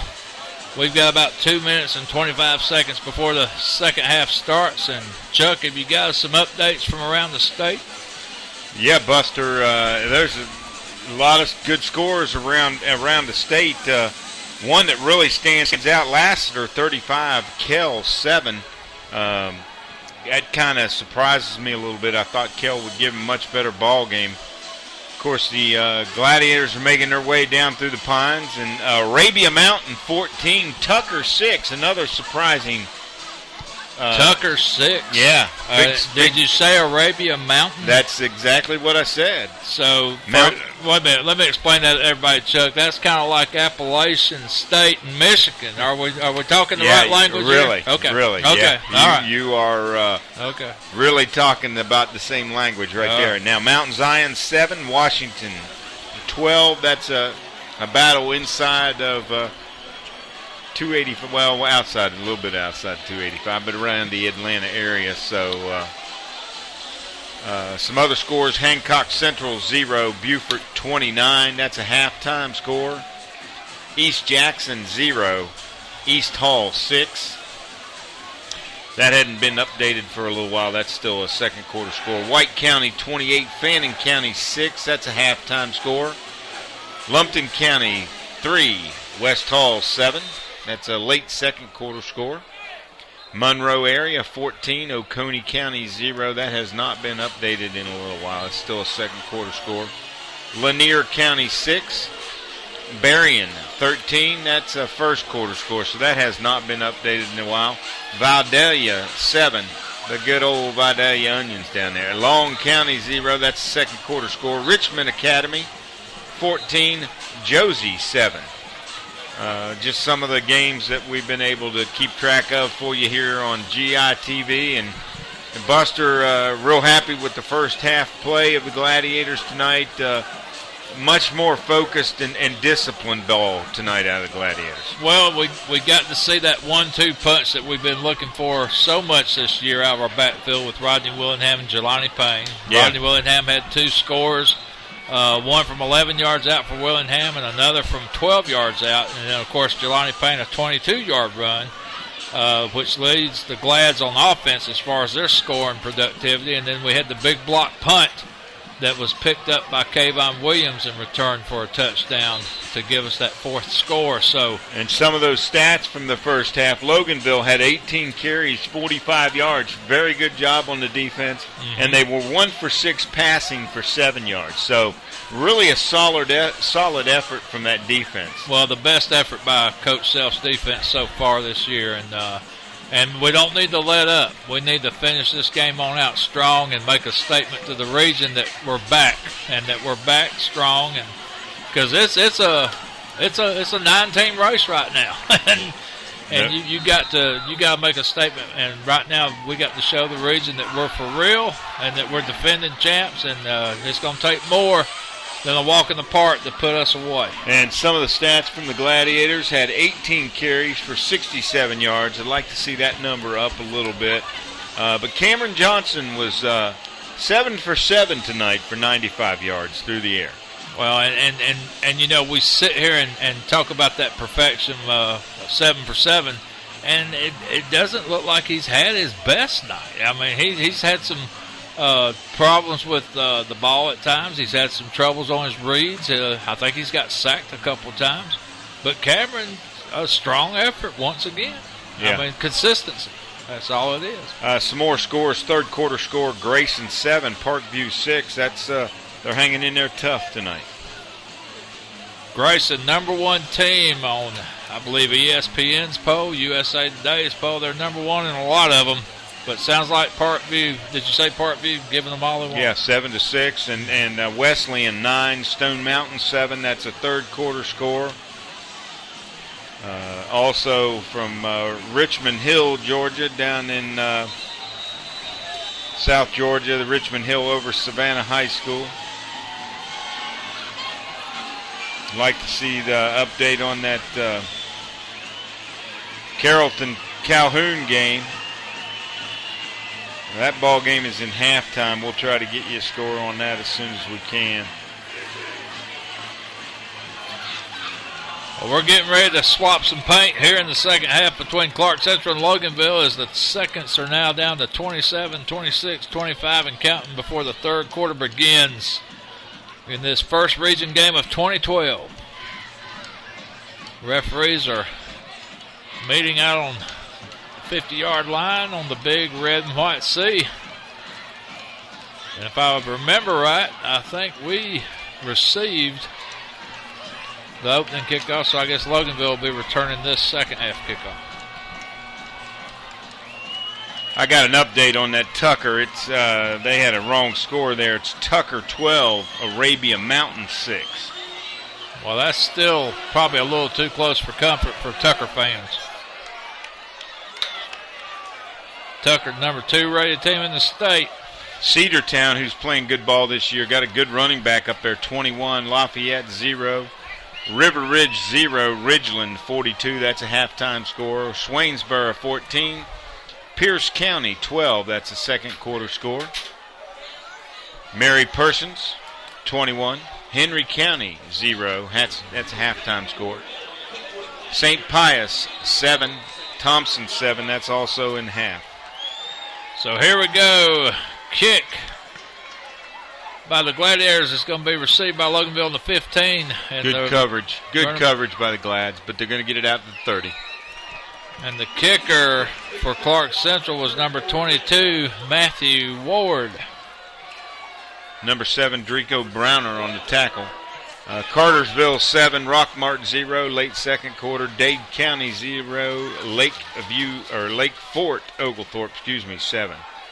Second quarter. Hancock Central 0, Buford 29. That's in the half. Loganville comes up to the line. They've got one running back, and they've got a new quarterback in now. Number 9 for Loganville gives to the fullback. And the new quarterback is Tony White, a senior defensive back and wide receiver. So I don't know if the Loganville starting quarterback's hurt or if that was just some kind of setup play for something later. But Miller and number 97, Miller and number 33, Armstrong on the tackle. And now I'm trying to see if that's Laughlin coming back in now. It is. Number 15 sure is. So, nice play by Loganville. They got a gain of 6. It's going to be 2nd and 4. As Laughlin, he's going to pitch it out to Merriweather, and Merriweather fights his way for 2 or 3 tough yards off right tackle. Well, he got stuck hard there, but he's going to come up short. Hemphill on the tackle, number 49. Going to be 3rd and a short 2. Or let's make it 1. 3rd and 1 for Loganville. Gordon Central 32, Murray County 0. That's a late second quarter score. So Loganville's got 2 running backs and a power-looking type formation here. And they give to Merriweather, and he makes a few guys miss, and we drag him down around the 46, 47-yard line. Yeah, brought down by number 7, Drico Browner. It's going to be 1st and 10, Loganville. 27-0 our score, 10:32 to go. We've just started the second half. Loganville coming out with some fire. They're wanting to drive it down our throat here and run the ball. Well, we just need to keep doing what we've been doing, playing good assignment football. Laughlin, shotgun formation. He's going to fake a handoff and throw it all the way down to the left side. He's got a man open and he drops it. Number 22. Michael Webb that was the intended receiver. Could not hold on to the ball. In and out of his hands. He was open. He beat Marcavius Ford on the play, a sophomore, but he was able to get behind him. It was sure touchdown if he held on. Great pass. It's going to make it 2nd and 10, so Loganville tried a home run type play there and barely missed around our 25-yard line. Boy, Lincoln County up 24-0 over 96 South Carolina. They pitch it to the left side. Merriweather's got some room. He makes a guy miss on the 50 and gets dragged down around the 45. And Ford makes a shoestring tackle there at about there. They're going to haul him down at, it's 46. So a nice game. It's going to be 3rd and 3, maybe 2.5 for Loganville. Yeah, I'd say 2 there. The clock's not running. I don't know why. It was a running play and he was tackled. But we're stuck at 10:03. Laughlin on the line. Hands off to the fullback. And he's going to bulldoze his way to the 44-yard line. Maybe close to a first down. I think he's going to be short, though, by half a yard, Buster. Number 35, Evan Messer on the carry for Loganville, senior. Armstrong, number 33, on the tackle. Looks like it's going to be 4th down. But in situations like this from their own, they went for it tonight, so I wouldn't be surprised if they didn't go for it again. 10:01 to go in the 3rd quarter as the referees debate on the spot, and they may take a measurement here, Chuck. Hey, Warner Robins and Peach County in late 2nd quarter all tied up at 14, Buster. Yeah, everybody knew that was going to be a good game. Peach County doesn't shy away from anybody. And here comes the chain gang to see just exactly where that fullback landed a while ago. Got a halftime score on the east side of Athens. Cedar Shoals 13, Flowery Branch 12. Wow. I mean, that game was made for ESPN. And a halftime score down in Winder, down in Barrow County. Winder-Barrow 0, Gainesville 62. 62, and that game's in what quarter? Halftime. Wow. Double G Dogs look like they're on the way to loss number 27. Dublin Irish 0, West Lawrence 28. It is going to be 4th down, Buster. 4th and inches, and I do mean like the length of a football type thing. They're actually putting the down marker and the yard marker on the same spot. 9:54 to go. Loganville standing back there in their huddle is Glad's asking for the crowd to make some noise. Trying to come up with a play here, Loganville is to continue this drive. They need half a yard. Clarke Central's defense has been stellar all evening. You can feel the crowd wanting to stop here. Boy, I tell you, the Cedar Flowery Branch score is really sticking to me, Chuck. I tell you what. Cedar Shoals, hey, we've always known they've had plenty of talent over there. They're playing good ball. You can bet we're going to be in a struggle when we get to that part of our season. Merriweather gets the first down and a lot more, as it takes about 5 red jerseys to drag him down around the 41-yard line. Yeah, good run there, met by Drico Statham, but able to get the first down. So the drive continues, and the Gladiators are going to have to step up big here. Yeah, Kayvon Williams meets him first and holds on with a little help from number 25 from the Gladiators, Nathan Fulton. But good run by number 7, Merriweather. Here, Loganville gives off to their left guard, or gives off to the fullback left guard, and he gets about maybe a yard and a half. Yeah, Stovall, number 98 on the tackle. And, of course, Chica Newcomb may be in there. No, that was 94 Bug in there also. Good job by Bam Bam Allen Miller getting in there and making some contact first.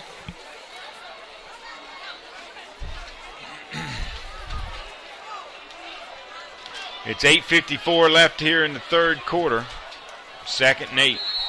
And the referee's going to blow a whistle, and somebody's going to call time, and Loganville's going to take their first time out of the half. 8:48 to go, third quarter action. Let's go down to the sidelines, and Holly, what have you got?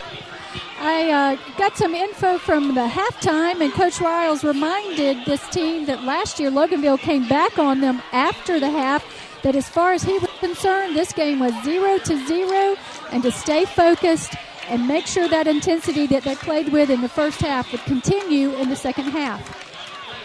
Thank you, Holly. We appreciate the report from the Loganville coach and how they feel about things, and I guess that's a good attitude when you look at the score and see it's 27-0. But they've definitely come out with a little bit of fire here on this first drive. We'll just... Well, you know, knowing Loganville, and they never quit, so I didn't expect them to lay down the rest of the night. They were going to come out and make some kind of statement here in the second half. Some other scores around the state: Wheeler County 6, Savannah Country Day 14. That's a halftime score. Wilcox County 14. Dooley County 14. That's also in half. Norcross 10, North Gwinnett 7. There's 49 seconds left till halftime in that. Perry 21, Hawkinsville 0. That's a halftime. Stewart County 0. St. Anne Pacelli 34 halftime. Seminole County 6, Clinch County 0. 2nd and 8, Loganville, and there's all kinds of flags on this one, and I believe it's going to be a false start by Loganville. That's going to bring up a 2nd and 13, Buster. That's big breaks, 2 big breaks right there for the Gladiators. Well, this ain't the first time we've seen Loganville do this tonight. They'll get a good drive going, put together 4 or 5 nice plays, and then they'll just start making a few mistakes, and they start going in reverse. So Loganville is going to be backed up close to probably the 46. And the good break for the Gladiators. They're going to mark it. Okay, right there. They were running it down our throat, and we were getting a little tired there. So it's giving us a couple penalties, gives us a good little rest. Shotgun again. We're blitzing. We're offsides. Yeah, it looked like number 15 crossed early for Clarke Central, Marquavius Ford. Of course, when the defense crosses like that, usually they let the offense play, but in high school, maybe, excuse me, maybe it's a dead play.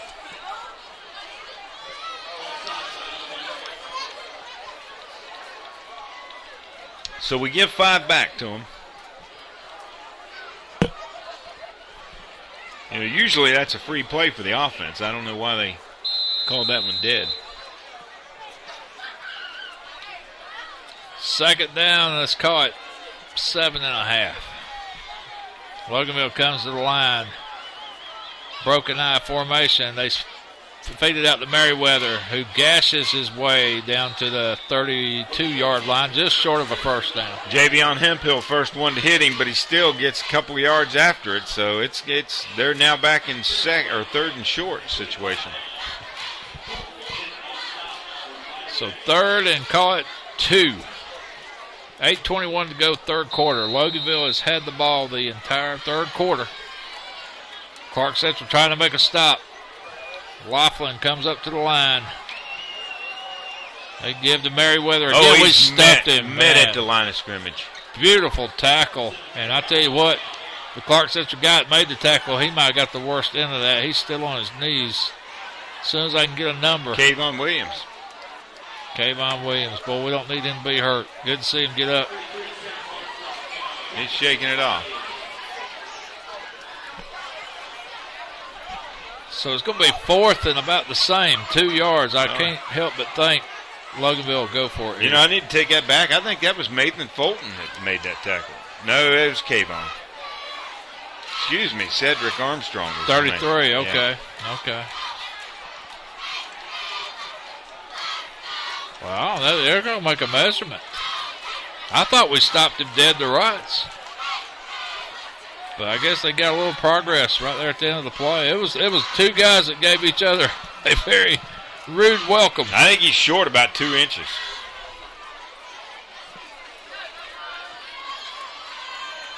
So fourth, and I missed it by 2 inches. This is the short shortest. by 4 inches.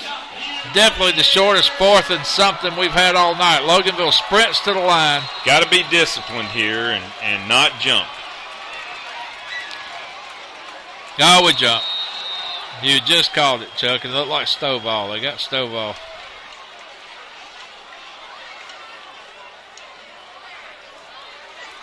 Always the man right over the ball. It just befuddles me how that happens. Yeah, all you got to do is watch that center's hands and not move till he moves his. But that's easier said than done. Nevertheless, it's a Loganville first down, and this may be their deepest penetration of the ball game. They're sitting on the Clarke Central 25.5. I mean, the unfortunate thing for them is they've used half the time in this quarter, and 7:20 here now to go in the third quarter. 27-0. Loganville looking for their first points. They throw a pass out to the right flat, and it's complete to number 9, Tony White. Good for 5 yards. Browner on the tackle, number 7 for the Gladiators.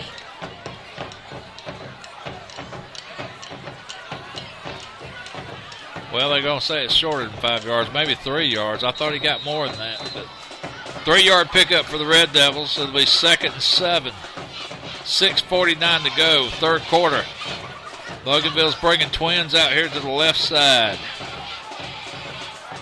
One running back. They pitch it to Merriweather, and man, we hit him behind the line, but he spun away. This time, though, we got 5-6 red shirts that make the tackle on the 33. He spun away from one, but the other 6 he couldn't get away from. Good play there by the defense. Good job by the Gladiators, just good pursuit. We got good somebody game down on the field, too. Yeah, it looks like cramps. Yeah, Chica Newcomb met him in the backfield, boy, and then, Drico Statham and Ford and Kayvon Williams are just all over it. Yeah, Chica's going to have to come in. That's Nathan Fulton. Nathan Fulton, with the cramp there. I don't know that it's cramp or it's he didn't get kicked. Nah, it's cramp. He's pulling that toe up, boy, big time. Yep, sure is. You just can't get these kids to drink enough water during the week. We've got an official timeout on the field. Holly, what have you got close down there on the sideline? You're right. Nathan's over here cramping, and they're getting some fluids in him and stretching him out, and hopefully he'll be back in there pretty good. We've fortunately got some Powerade here on the sidelines. They're giving some electrolytes back inside of him, but I think he'll be ready as soon as he gets the fluids in him. Well, there you go. Holly Ward on top of it as we try to give you all the coverage we can here at Clarke Central. And, Chuck, you're going to give us some more coverage from around the state. Well, that Arabia Mountain score is 14-14 with Tucker, and that's becoming quite a ball game over there. That would rock the entire state if something that ain't supposed to happen happens there. Richmond Hill 28, Savannah High School 0.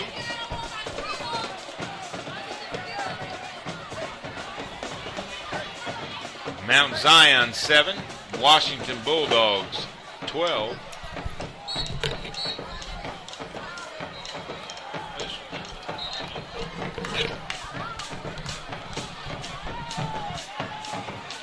Trying to get a Mitchell County Albany High School score, but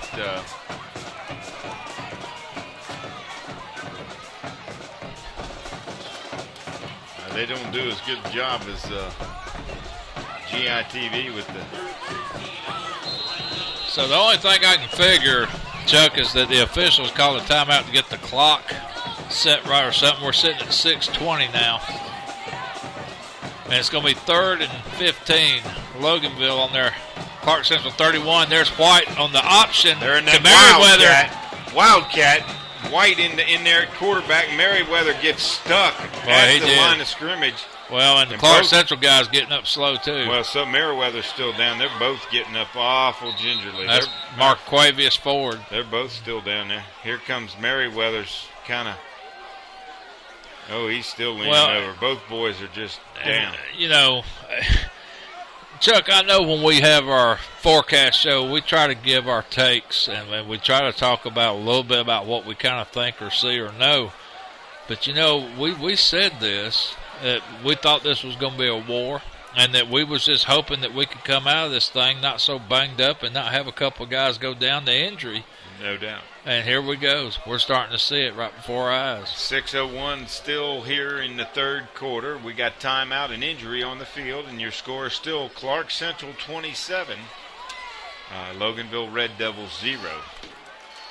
So Ford's up on his feet as he walks over to the Clarke Central sidelines. It's a hot, muggy night, too. I mean, well, it's not real hot. I mean, it's a good temperature, but it's just humid, and just not good weather for cramps.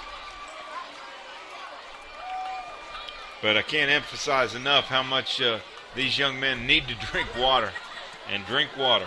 Well, again, Marquavius Ford, just a sophomore. And I tell you what, he made a big-time, big boy hit on that Loganville running back on that play. Yeah, I think he caught the face mask in the small of the back. And, of course, there's no protection there. And, boy, that really smarts when that happens. I think it's what they call a stinger. He got a stinger. Is that a country music song? Stinger? Yeah. He I got don't know. a stinger. I think a stinger is a wrestler, isn't he? Okay. He wears black and white makeup and flies out of the ceiling into the ring. All right. That's what I relate to when I hear the word stinger. Albany High School 19, Mitchell County 0. Finally got that score for him. Loganville shotgun trips to the left side. They look, they throw. They've got a man open. Underthrown around the 11. That's twice Loganville's had guys deep on our coverage and not able to complete the intended pass. for number 4, Taylor Ross, but boy, 15, the quarterback had somebody right in his face. He had to let it go. He had no choice. Big stop there by the Gladiators with 5:51 left. Hey, Loganville's had the ball the entire third quarter here. 5:51 left to go. We're still up 27-0. And right. Take over on downs at our own 30-yard line. Yeah, cannot say enough about this defense tonight. They're pitching a shutout, and they're looking very strong doing it. Cameron Johnson, first time in the third quarter, he's been perfect on the night. He gives to Jelani, and Jelani makes a few guys miss as he rattles his way to the 34. Yeah, gets 3 yards. Number 3, Devontae Bell coming up, helping make a tackle there, and looks like number 14, Jake Schwelfer. Going to be second and about 7. Number 10, also Ben Smith, safety, having to come up and make that tackle. Johnson under center. He's got a guy out to each side. Austin Johnson and Quan Dowdy puts Johnson in motion. And they're going to fake it in the round. And Cameron's got a man downfield, number 88, Anthony Smith, who is incomplete on the 49. Yeah, number 10, Ben Smith on the coverage, but unable to come up with a catch.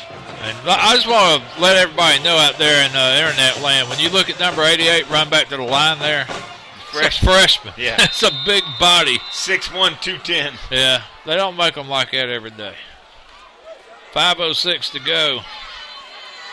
Third quarter, Clarke Central leads by 27. He's going to be a good tight end for years to come, though. Cameron shotgun, twins to the right side. And he's going to give it to Jelani. Jelani busted out to the left side, makes a guy miss, and dives to about the 38. Going to be short of the first down, so. Bring up a 4th and about 4. And we're going to send the punting team out. Yep. Looks like Drico and company. Jermaine coming out to make the punt. Well, if he could have made the one-man miss right there, he's downfield, number 34. And that's the thing with Jelani and Marcus Rodney, John. both. If they make that one guy miss. Rodney busted a 90-yard run last week. Yeah. Jelani Payne late coming out on the field. So 4th and 4, Clarke Central's going to punt. Max Germain, punt formation. The senior. Low, high snap, lazy snap, but Germain gets it off in good fashion. Fair catch called for around the 27-yard line. where Loganville will go in business there, 1st and 10. 4:08 to go, third quarter action. Clarke Central 27, Loganville nothing. First region game of the 2012 season. And again, we've given you one shocker of a score around the region over on the east side of town. What was that last count, Chuck? 14 to 12, or 13 to 12, I think. 13-12, Cedar leads Flowery Branch. And that will have some head scratching around, except I don't think, not so much in Athens. I think maybe the rest of the state, that'll kind of drop some jaws. But we expect that out of Cedar.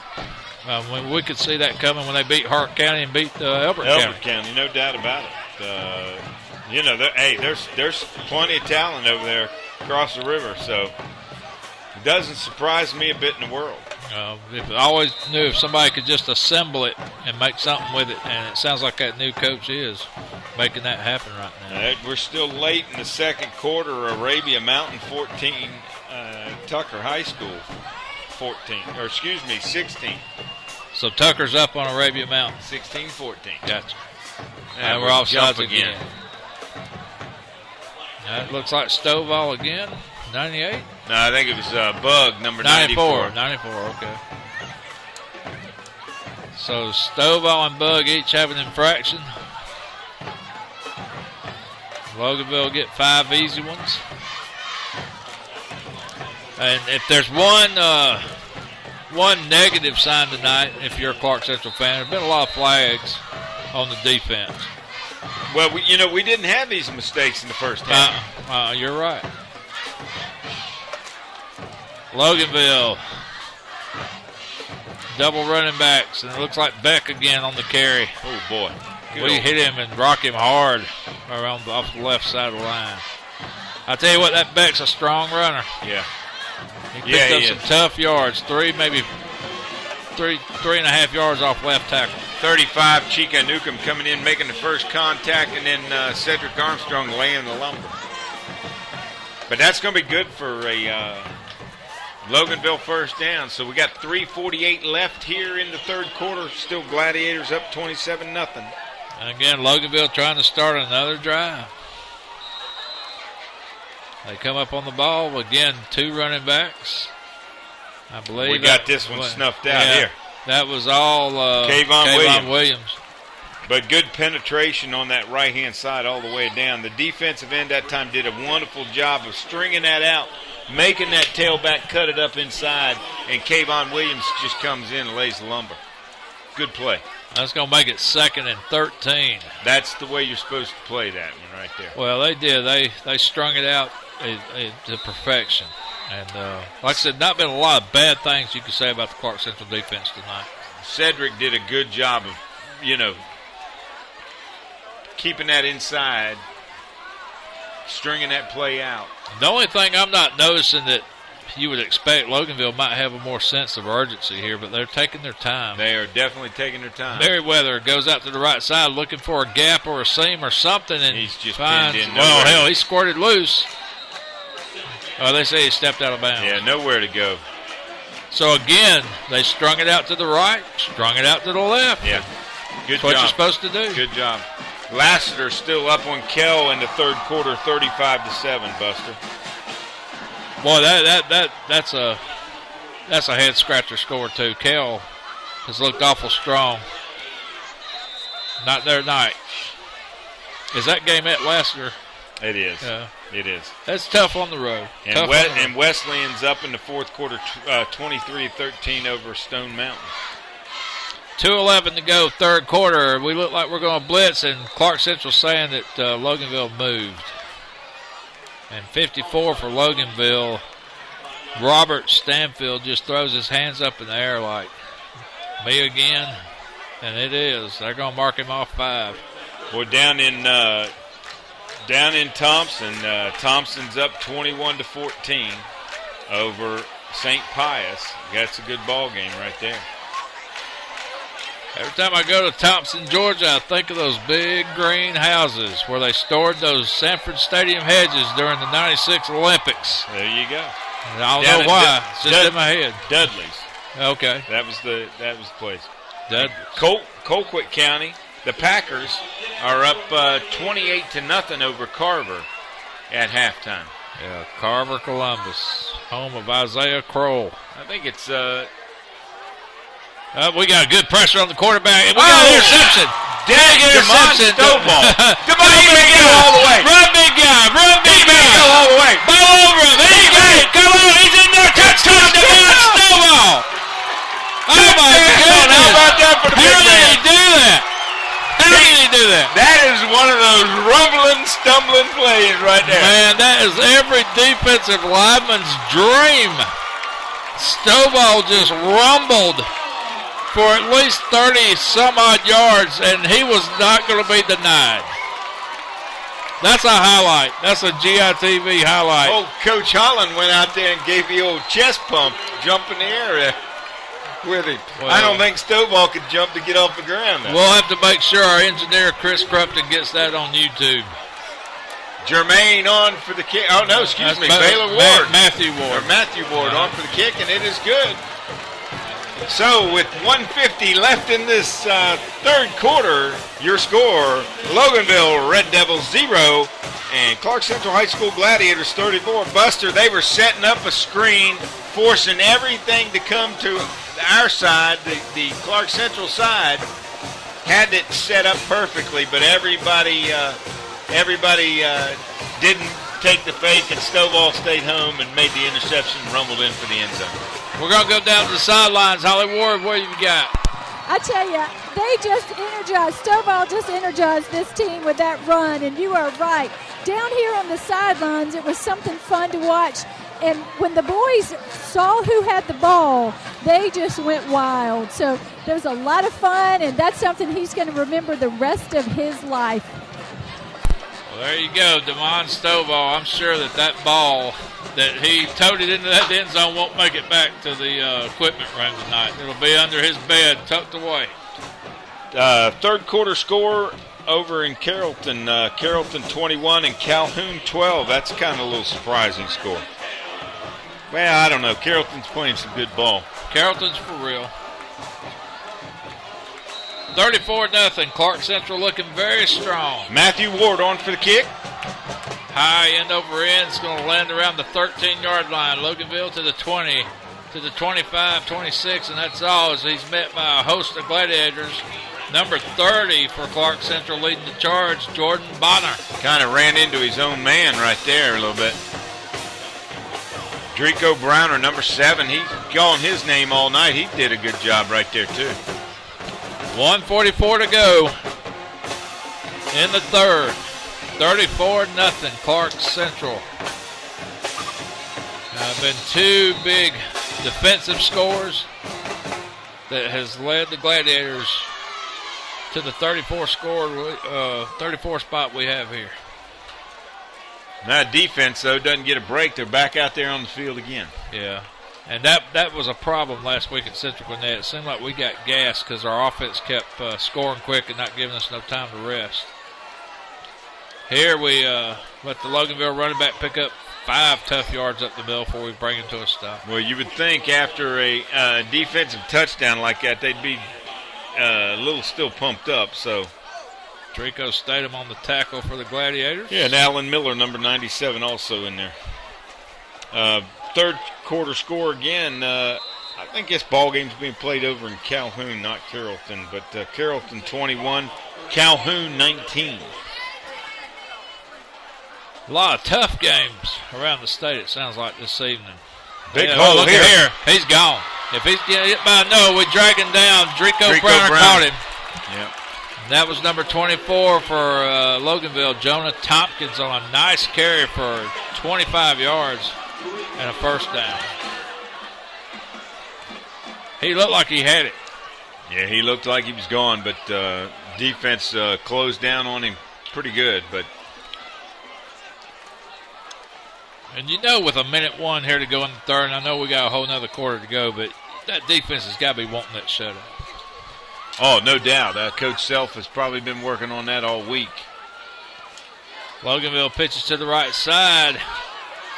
And fresh pair of legs for Loganville. I have to get a number on 19, I think it was. Robert Dorley, sophomore. wide receiver on the carry. He picks up 4 good yards down to the Clarke Central 40. That might have been Michael Elder, number 16, maybe. Well, it's going to be 2nd and 6. Loganville lines up on the Clarke Central 40. And again, not a lot of sense of urgency with 16, 15 seconds. They kind of just walk up to the line. I think that is number 16, Elder. He's on the carry again. We hit him in the knees. Stovall gets him behind the line of scrimmage there, trips him up. Still fell forward for about 1.5 yards. It's going to be 3rd and 5. Loganville on the Clarke Central 30, let's call it the 38, 39-yard line. And that's going to be the end of the third quarter right there. No doubt about it. So at the end of 12 minutes to play here. Loganville Red Devils 0, Clarke Central High School 34. Once again, here at GITV, Clarke Central High School, we want to remind everybody of our GITV sponsors, Bulldog Signs, the Morris Center, Raising Cane's Chicken Fingers, One Love, and Athens Chevrolet. 4 great sponsors that bring you this great stuff that we have with the internet now. John Ward and GITV trying to bring you all the Gladiator action, and we're going to try to cover other sports this year as well. Other than just football, we're going to try to bring you some basketball, maybe a little bit of wrestling. We brought you some baseball last year. We hope to do that again as well. And anything else that we think that may be of importance, we're going to try to cover it here on ClarkCentralGITV.com through the GHSA.TV network. Play on Sports. We get ready to start the fourth quarter. Clarke Central's defense trying to pitch a shutout. We lead 34-0. We have not got an update from Cedar yet. The last time we heard, they're up 13-12. I believe it was in the third. Halftime score. Halftime score. What a big opportunity for Cedar Shovel. Well, coming in this week, ranked 12th in the state and playing the number 9 team in the state, it'd be quite a ball game for them. Here we go, Loganville left side with Merriweather, and he's got little to nothing, maybe a couple of yards. Wrapped up by Kayvon Williams, Stovall, and Miller also in there. I'm sure Loganville will go for it on 4th and 4. They're kind of in no man's land. Well, they've been going for it all night. Too far for a field goal. Maybe it's a little too short for a punt, but it's the situation they're in that probably merits the attempt for a 4th down play here more than anything. And another timeout's called this time by Loganville. So on this timeout, we'll go down to the sidelines, and Holly Ward, what have you got? I've got these boys pumped up and excited, and it's feeling like it's a regular Clarke Central fourth quarter where they are determined to stay focused. They're still making sure that they're hydrating. Several of them are still kind of dealing with some cramps, and so hopefully they'll get a lesson learned this week and make sure that they'll get more fluids in them during the week. Okay, Holly, we appreciate the report. And as things are kind of coming to a standstill here in this fourth quarter, 11:33 to go, Loganville wants to talk about it on a 4th and 4 attempt from the Clarke Central 36.5-yard line. Clarke has turned them away all evening long. And I know Coach Self and that defense wants that goose egg to stay up there on that scoreboard. Well, after the last 2 weeks of play and defense got picked on a little bit, especially last week, I think Coach Self would definitely like to see this defense put up the shutout. So here comes Loganville and the Red Devils. 4th and 4. Clarke Central's defense trying to come up big here and keep Loganville from keeping the drive alive and a possible scoring opportunity. Loganville has a man that's a little confused out there on the left flat, number 4. And they're going to they're going to sack him. I thought they gave it to the guy that ran around left. Merriweather had it coming up the middle. I think it was Merriweather, wasn't it? I believe that's White, number 9. Tony White. No gain. All right, so the Gladiators take over on downs at their own 41-yard line. Etowah 7, Polk 14, that's a third quarter score. Flowery Branch 25, Cedar Shoals 13, that's a third quarter score. So the Branch made some adjustments at halftime. Gainesville 62, Winder Barrow 0. So there you go.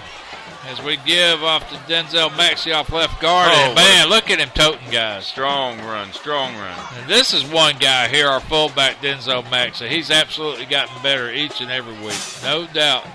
Learning how to tote that rock. 10:32, 10:31 to go. Gladiators 2nd and 6 from the 46. Well, he's got big shoes to fill in that fullback position, taking over from the Quez. So, yeah, Marquez Williams, one of the better fullbacks we had come through this program. Cameron gives to Willingham, who lost his footing but regained it enough to get to the 50. Boy, I thought his knee hit down, but they're going to give him the spot at the 50, aren't they, Buster? Yeah, good spot. 49.5. It's going to make it third and a short 1. Jonesboro 21, Griffin 21. That's a halftime score.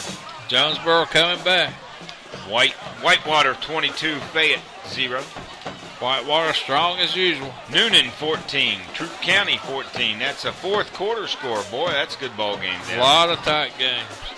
Grady 7, Riverdale 0. Cameron to Rodney Willingham off left guard, and he's got some guys missing, but one catches him from behind, but not till he gets to the 43 and a big Clarke Central first down. Cedartown 21, Fayette 0. Ridgeland again 42, River Ridge 0. Swainsboro 28, Pierce County 20, third quarter score. Clock here, 9:06 and counting. Now we got a flag down, Buster. Must have been a hold. Yep, marking off 10 yards. Yep, holding on Clarke Central. That'll back them up 10.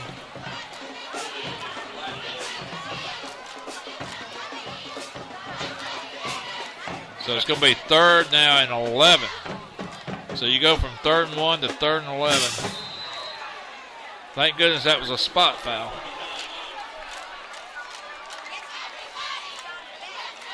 So with 8:24 to go in the game, Cameron moves some men around. What's the 3rd and 11 play here, Buster? I'd say a pass over to Jaquan Dowdy. Nope, they're just going to play it safe. Look at here. Willingham, he almost broke it, but he got the first down. That time I thought he fell again, but he just got tripped up right there at the yard marker. We got another man down here. That's number 2, Javante Smith. He's looking over to the sideline. Walking kind of funny, like his legs are. I think he got his bell rung pretty good right there. Boy, I'm telling you, he is walking funny.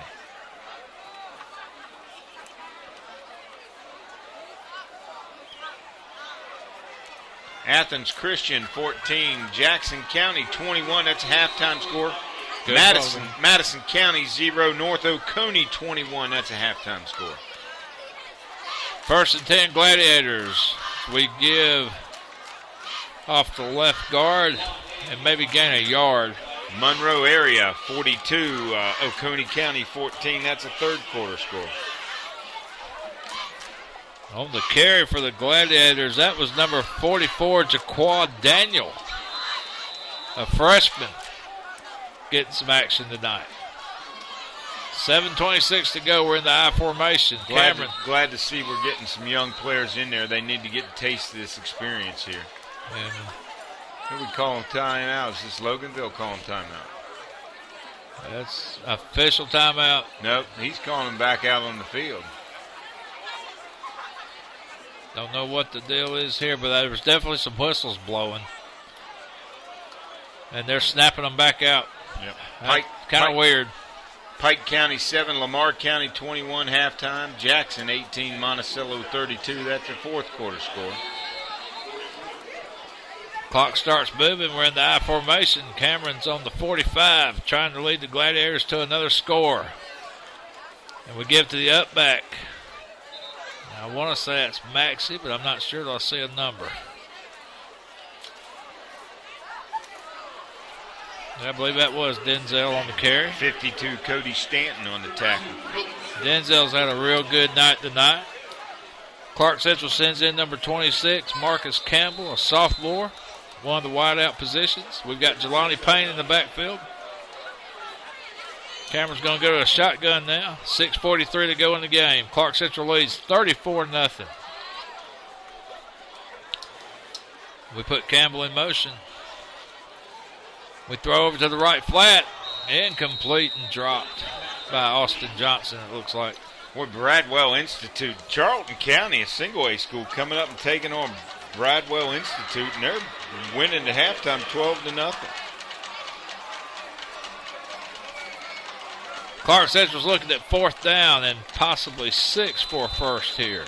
And it looks like we're going to lead the offense on the field. Yeah, I can't imagine Coach Riles doing anything here. So I'll let you call this play. I'm 0 for 1, Chuck. What are you doing 4th and 6? Well, I think at this point in time, he's probably going to hit. He's going to hit the wingman there, slot man on the right, far side, on the post. Cameron drops back, throws it over to the left flat, complete. Is that Drico Statham? That's good for a catch. It's Yes, going to be sir. good for a first down.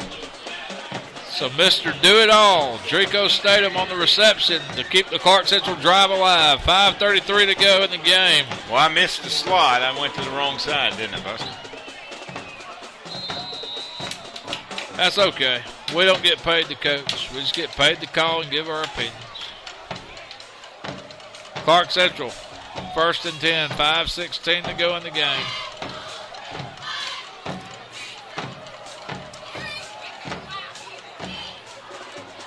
Cameron gives to Jelani. Oh, good hold, good hold. Jelani's still on his feet. And he wrestles his way down to the 19-yard line. Jelani Payne. Brought down by number 10, Ben Smith, the safety, and he's deep, and we got a Loganville ball player down. And he's not moving much. No, he's not moving at all. I just saw his head move. That's a good sign. Let's go down to the sideline. Holly, what you got on that Loganville injury? Looks like he hit some folks head on, and can't tell exactly, but he's not moving too much. Yeah, it looks like he's just kind of staying motionless there. We hope that young man's okay. Yeah. Hope it's not a neck injury or anything like that. Yeah, he. I see Sheena Watkins out there. Is that correct? Yes, she's checking him out and making sure he's okay. They're rolling him over. Kind of making sure he's responding. Taking some deep breaths. He's okay. All right, they got him up yeah, now. yeah. Okay. I think Number he, 11 for Loganville. That was Hunter Scruggs on the injury. The good thing here at Clarke Central, not only do we have a trainer on staff, but also Athens Orthopedic Clinic, Dr. Sexton down there on the sidelines, and Dr. Rossi. Really appreciate their generosity. Here at Clarke Central, they're always here for all the games. All right, the Gladiators, new quarterback in the ball game.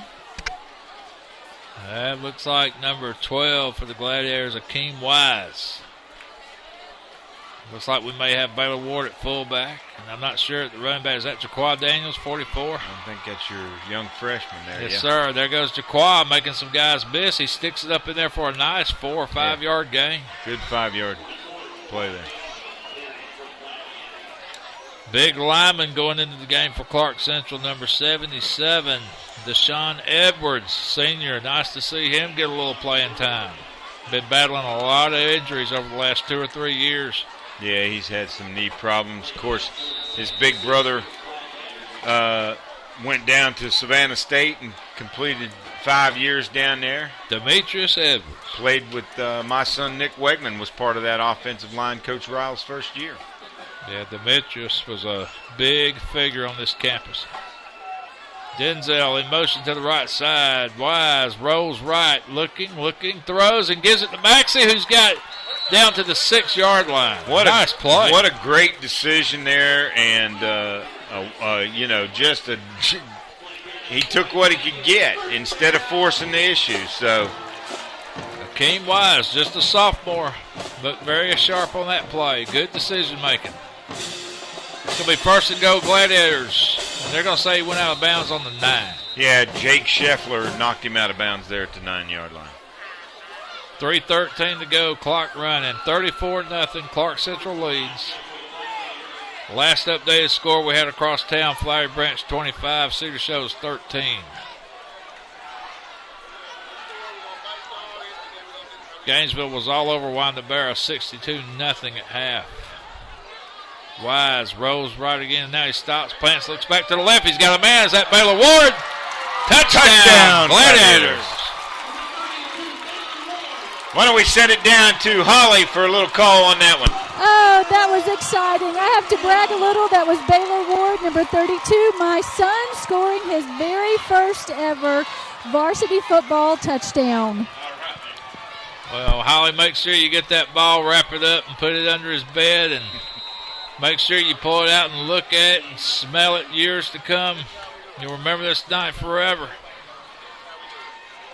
Extra point try by Clarke Central is no good. Wide left, and that kick attempt was by number 84 for Clarke Central. Mersilov Sodak. The transfer student, sophomore. We'll have to get a... Let's go down the sideline. Holly, where can you tell us that guy's from and just kick that ball? The young man, number 84, is from the Czech Republic, and he is here with Jim Smith, living as an exchange student. He speaks about 5 or 6 different languages, and is pretty unique and special young man, having an experience here playing football in the United States. So there you go. We'll try to say that name again. It's like one of those old-fashioned wrestling names, Mersilov Zabodak.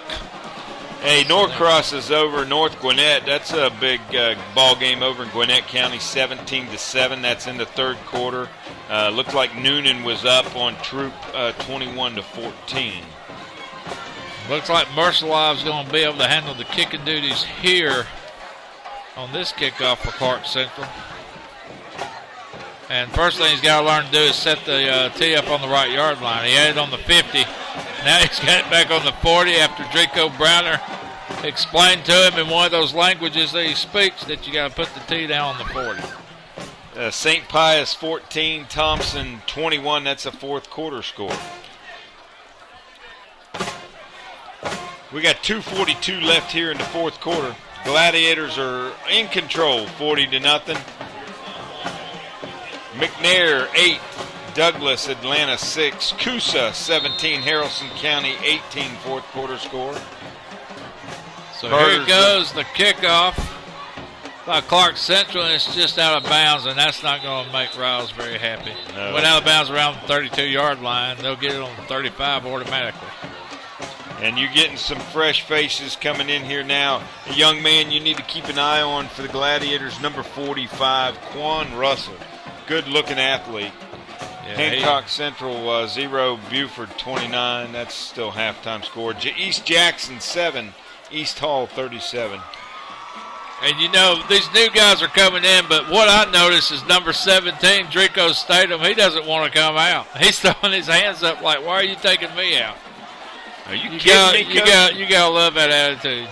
Jelani Payne snuck out there. They pulled him out. Drico's sitting there begging to get back in. Athens Christian 14, Jackson County 21. That's a halftime score. 40-0. Clarke Central leads Loganville. The 40th point coming off the catch of Baylor Ward, his first high school touchdown.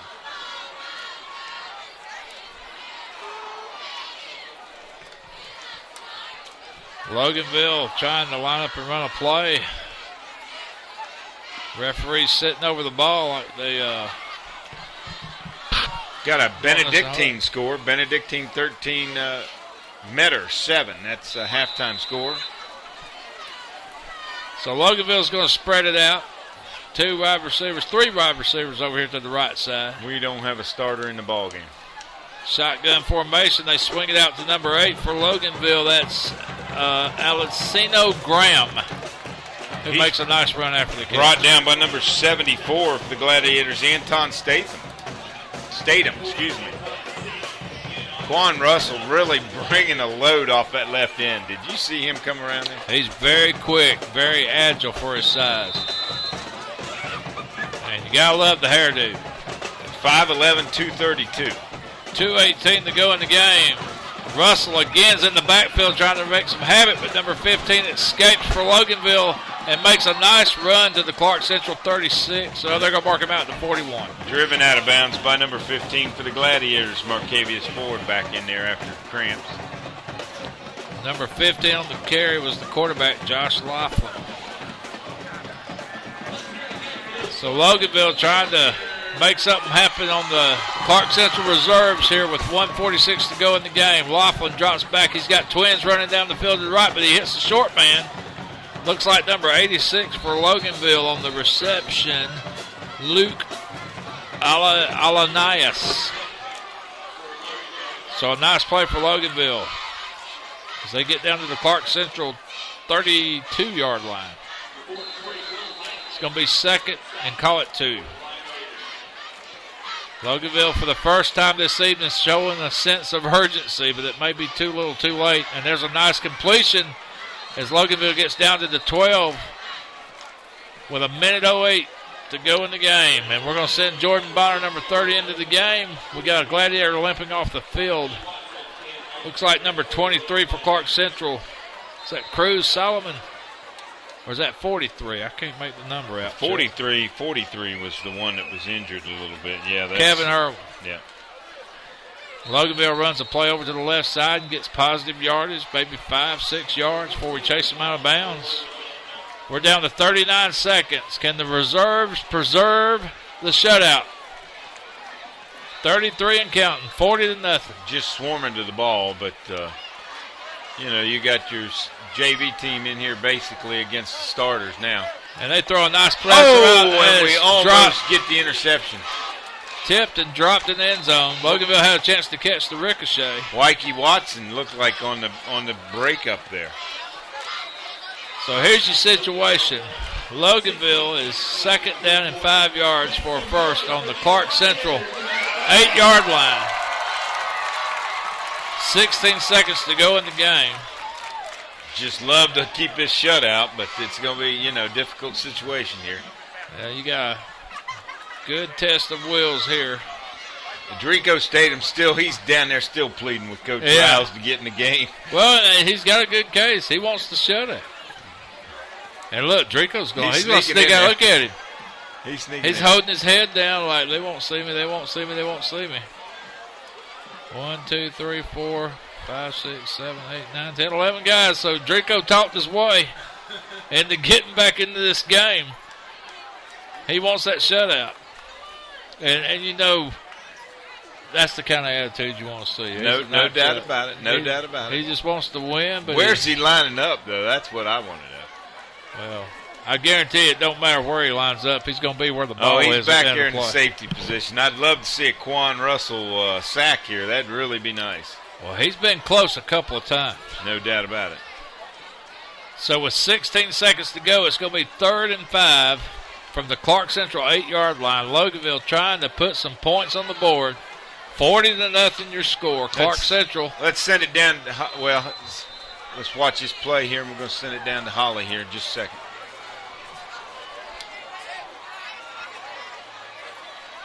There's a pass over in the corner. Touchdown, Loganville. Yeah, they got into the end zone. Let's send it down to Holly. Those guys were hoping to hold them there and pulling for their defense to get the shutout. I've got a correction I need to make. I was corrected here on the field. The former kicker, want to make sure it's clear he is from Slovakia. And so wanted to make sure I had his home country correct. Okay, so the Slovakian slinger, and he slings with his leg. Well, we blocked the extra point, and can we run it back? I don't know in high school if you can do that. No. College, you definitely can't count for 2 points, but great alertness there by Drico Statham. Yeah, Drico. Superman again, does it again. He's everywhere, isn't he? Again, he just has a knack for the ball. And, you know, Chuck, college recruits, they look for size, they look for speed, they look for all those intangibles. But the one thing that any defensive coach will tell you they look for is a guy that gets around the ball, has a nose for the ball. And I've never seen one with more of a nose than Drico. No doubt about it. And I remember being on the sidelines 3 years ago now, and he was just a young sophomore 2 years ago, and he was just a young sophomore, and he loved the band, and he'd be dancing over there, and he'd always Coach Rouse and catch him doing what he wasn't supposed to be doing, and boy, he'd be chewing on him. But the young man has turned out to be quite the football player. He's really learned. Nothing but a bright future for that young man. I can assure you, he's got some people looking at him. Number 17, Drico Statham. Back down to Holly here a second.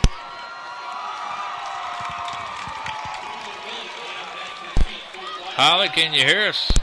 Absolutely, Buster. We've down here, and Coach Paulson is encouraging these young men that are on the field. He said, show us something that we can work with. And so he's anticipating them to really step up and do something as these young guys are coming in and getting an opportunity to play this evening. Well, they've got 10 seconds to show Mr. Paulson something, depending on a very long run back here. That's going to be the end zone back touchback. Good kick. Good kick. Best kick of the night for Loganville. Yeah, no doubt. 40-6 our score. Clarke Central on their way to their first region win of the year. And that'll put them at 1-0 in the region. 1-2 overall. We'll be off next week. And then we have a big region contest at Appalachia on a Thursday night. Here's the score for you. Now they're saying it's halftime score. Mays 17, M.L. King 14. Wow, M.L. King ranked number 3 in our poll. That's Chuck. correct. Yeah. May's been a tough opponent over the years for Clarke Central in the playoffs. They can play a little bit of the football too. No, there's no doubt. Lambert 38, Northview 14. That's also a halftime score that we got. So Clarke Central in the victory formation has Akeem Wise down it, and that's going to do it. Final score from Billy Henderson Stadium: Clarke Central 40, Loganville 6. And just a nice all-around win, Chuck. I think it's the most disciplined game we've played. Assignment football, it was all there tonight. Maybe could cut down a few of the penalties. That might have been a little bit of a sign of fatigue on the defense in the second half. But overall, just a great, solid performance by Clarke Central. Yeah, I don't know how many penalties we did have tonight, but the penalties that really looked bad were in the second half, and you know, Loganville came out and kept the ball for about 7 minutes before the Gladiators even saw it on offense. So, you know, hey, they might have been, just some mental fatigue, I guess. Because they definitely weren't tired. So we'll just have to see. But I don't. All in all, the penalties didn't stand out that bad. Once again. Special teams played well tonight, but special teams made some mistakes. Missed extra point, 2 missed extra points. Kickoffs were not as crisp as they could have been. But then again, the special teams also came up huge with a blocked punt, blocked extra point. So. Well, yeah, and I know that pleases Riles. He's a big stickler on them special teams and how they perform in each and every game because he knows they can swing a game, especially a close game. Hey, Parkview is over Grayson right now. And Effingham County 28, South Effingham 22, Arabia Mountain 20, Tucker 25. That was a halftime score. Cook over Doherty 42-14. Rutland over Central Macon, 34-0. East Coweta 7, Sandy Creek 3. Make that 31. Excuse me. And Greater Atlanta Christian 24, Chamblee 27. That would be an upset. Yeah, that Sandy Creek game was last night. I believe that's a final. Let's go down to the sideline with Holly Ward and see if she's got anybody interesting to talk to. Holly? Hey, Buster, I've got the guys down here cheering on with the band. I want to give them an opportunity to do that. And then I'm going to see if I can find some of our defensive players right here. I'm looking for Drico Statham, if I can find number 17. And Drico Browner right here, just able to find Drico. Several folks, if you'll turn and look at the camera, several folks were questioning the Clarke Central defense over the past 2 games. And you guys, I think, have stepped it up and made sure they knew you guys were not going to mess with that. So, big game for y'all. Yes, ma'am. Yes, ma'am. Just got to go hard every day in practice, man. Got to get better. Cedric, you guys on the defense really decided you were going to punch it to them. It's a 46 victory here. The camera is right over there, Cedric. Several of you, Kayvon stepped up to the plate, Cedric, Drico Statham. It was an all-around defensive effort. Yes, it was. I mean, my motto was out there was put up a shut up. Whole week the defense been having a rough time, not hustling and everything, but we had to put up a shut up this game. Yeah. Drico, you had a pretty special sack there early in the game. You want to set us up and tell us about that? Just listen to the coaches. They tell me to work hard and listen to my keys and know what I do and try to get better every day. Well, congratulations, guys. I'm proud of you and wish you well. You've got next week, an off week, and you'll be back ready to play Appalachia. Yes, ma'am. Thank you. Good luck and congratulations. Okay, thank you, Holly. And before we get off the air here, we're going to give you some more scores. Whitewater 22, Fayette County 0. Noonan 21, Troop 14. That's a fourth quarter score. Riverdale 0, Grady 7. Jackson Atlanta 22, South Atlanta 29. These scores, of course, coming from high above Billy Henderson Stadium, Death Valley, right here at Clarke Central High School. Home of the Gladiators. The Gladiators with a big 40-6 win tonight. And once again, we want to thank our sponsors here at GITV, of course. Athens Chevrolet. Chevy runs deep. The Morris Center. Raising Cane's Chicken Fingers. One Love. And Bulldog Signs. Some more scores. Ringgold 6, Central Carey. I'm going to send it right back down to Holly Ward here on the sidelines. Hold just a minute. Holly, who you got down there? I have Jelani Payne here with me. Jelani, this was a very special victory tonight. Tell us about it coming in here and playing this well. I mean, this week we just really, went into this week, knowing that, we needed to win. So, I mean, we came out of practice. Coach just said give full effort, and that's what we came out and did. So. Well, you played a little defense, played some offense, and it was definitely an overall victory with the offense and defense playing well together. So congratulations, and really proud of you guys, and some special running out there this evening. What some of your special moves that you were making? Yes, ma'am. I mean, thank you on that compliment, but, I mean, we got to look forward to next week. Get out and do the same thing. Just got to keep the wins coming. Absolutely. Good luck, and hope you have another great week of practice. This is Holly Ward with GITV, and I want to thank all of our sponsors for a wonderful game tonight, and Gladiators coming out on top 40-6. Okay, thank you, Holly, and some more scores to bring to you. Athens Christian 14, Jackson County 21, Madison County 0, North Oconee 21. Monroe area 56, Oconee County 14. That's a late fourth quarter score. Lanier 6, Berrien 41. Bainbridge 7, Early County 6.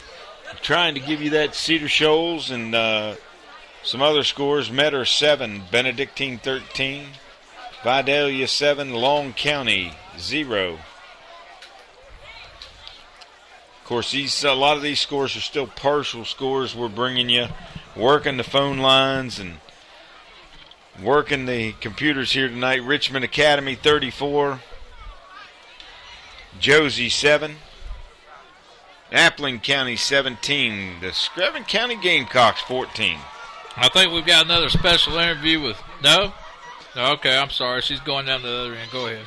That's all right. Jackson 6, Monticello 37. That's a final. Spencer 0. Manchester 44. Eagles Landing Christian 42.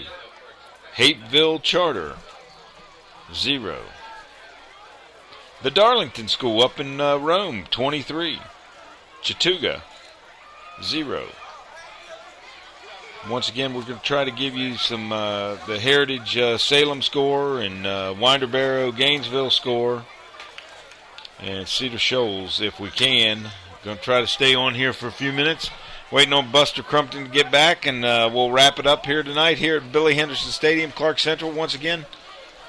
40-6 over Loganville, and I think we're kind of going to wrap it up now, and haven't been able to get the scores that we wanted to bring to you tonight to keep you up to date on Cedar Shoals. But a couple other scores here to bring you real quick. Wheeler County 6, Savannah Country Day 14. Also upcoming this week, we want to remind you next Thursday, the C team and JV team in a doubleheader right here at Clarke Central High School. C team will take the field first. I think that's a 5 o'clock start. 5 o'clock start, yeah. The Clarke Central C team, head coach Nick Wegman got his first win this week against Gainesville, which is a big win. And the JV team lost 27 to 28 right here at Billy Henderson Stadium Thursday night. So make sure and catch us next Thursday. C team and JV team with a doubleheader right here at Billy Henderson Stadium. And, of course, you can catch Buster and I Wednesday evening on the Leroy Riles Show. And the football forecast show will be up on the web here Wednesday night. And stay tuned in Thursday for the live doubleheader. Once again, C team and JV team starting Thursday at 5. And, of course, next week the Gladiators are open. And the following week, we're not playing on Friday night. We will be the Georgia Public Television game, WSB Georgia Public Television game on a Thursday night game. Still unaware because of press box space if GITV is going to be able to air that game for you all the following Thursday night. So over at Appalachia was the Gladiators travel to Barrow County to take on the Appalachia Wildcats. For Buster Crumpton, I'm Chuck Wegman, and our technical executive here, Chris Crumpton, and for executive producer, Dr. John Ward from Clarke Central High School. Once again, Clarke Central High School Gladiators 40, Loganville High School Red Devils 6. Thank you and good night for GITV.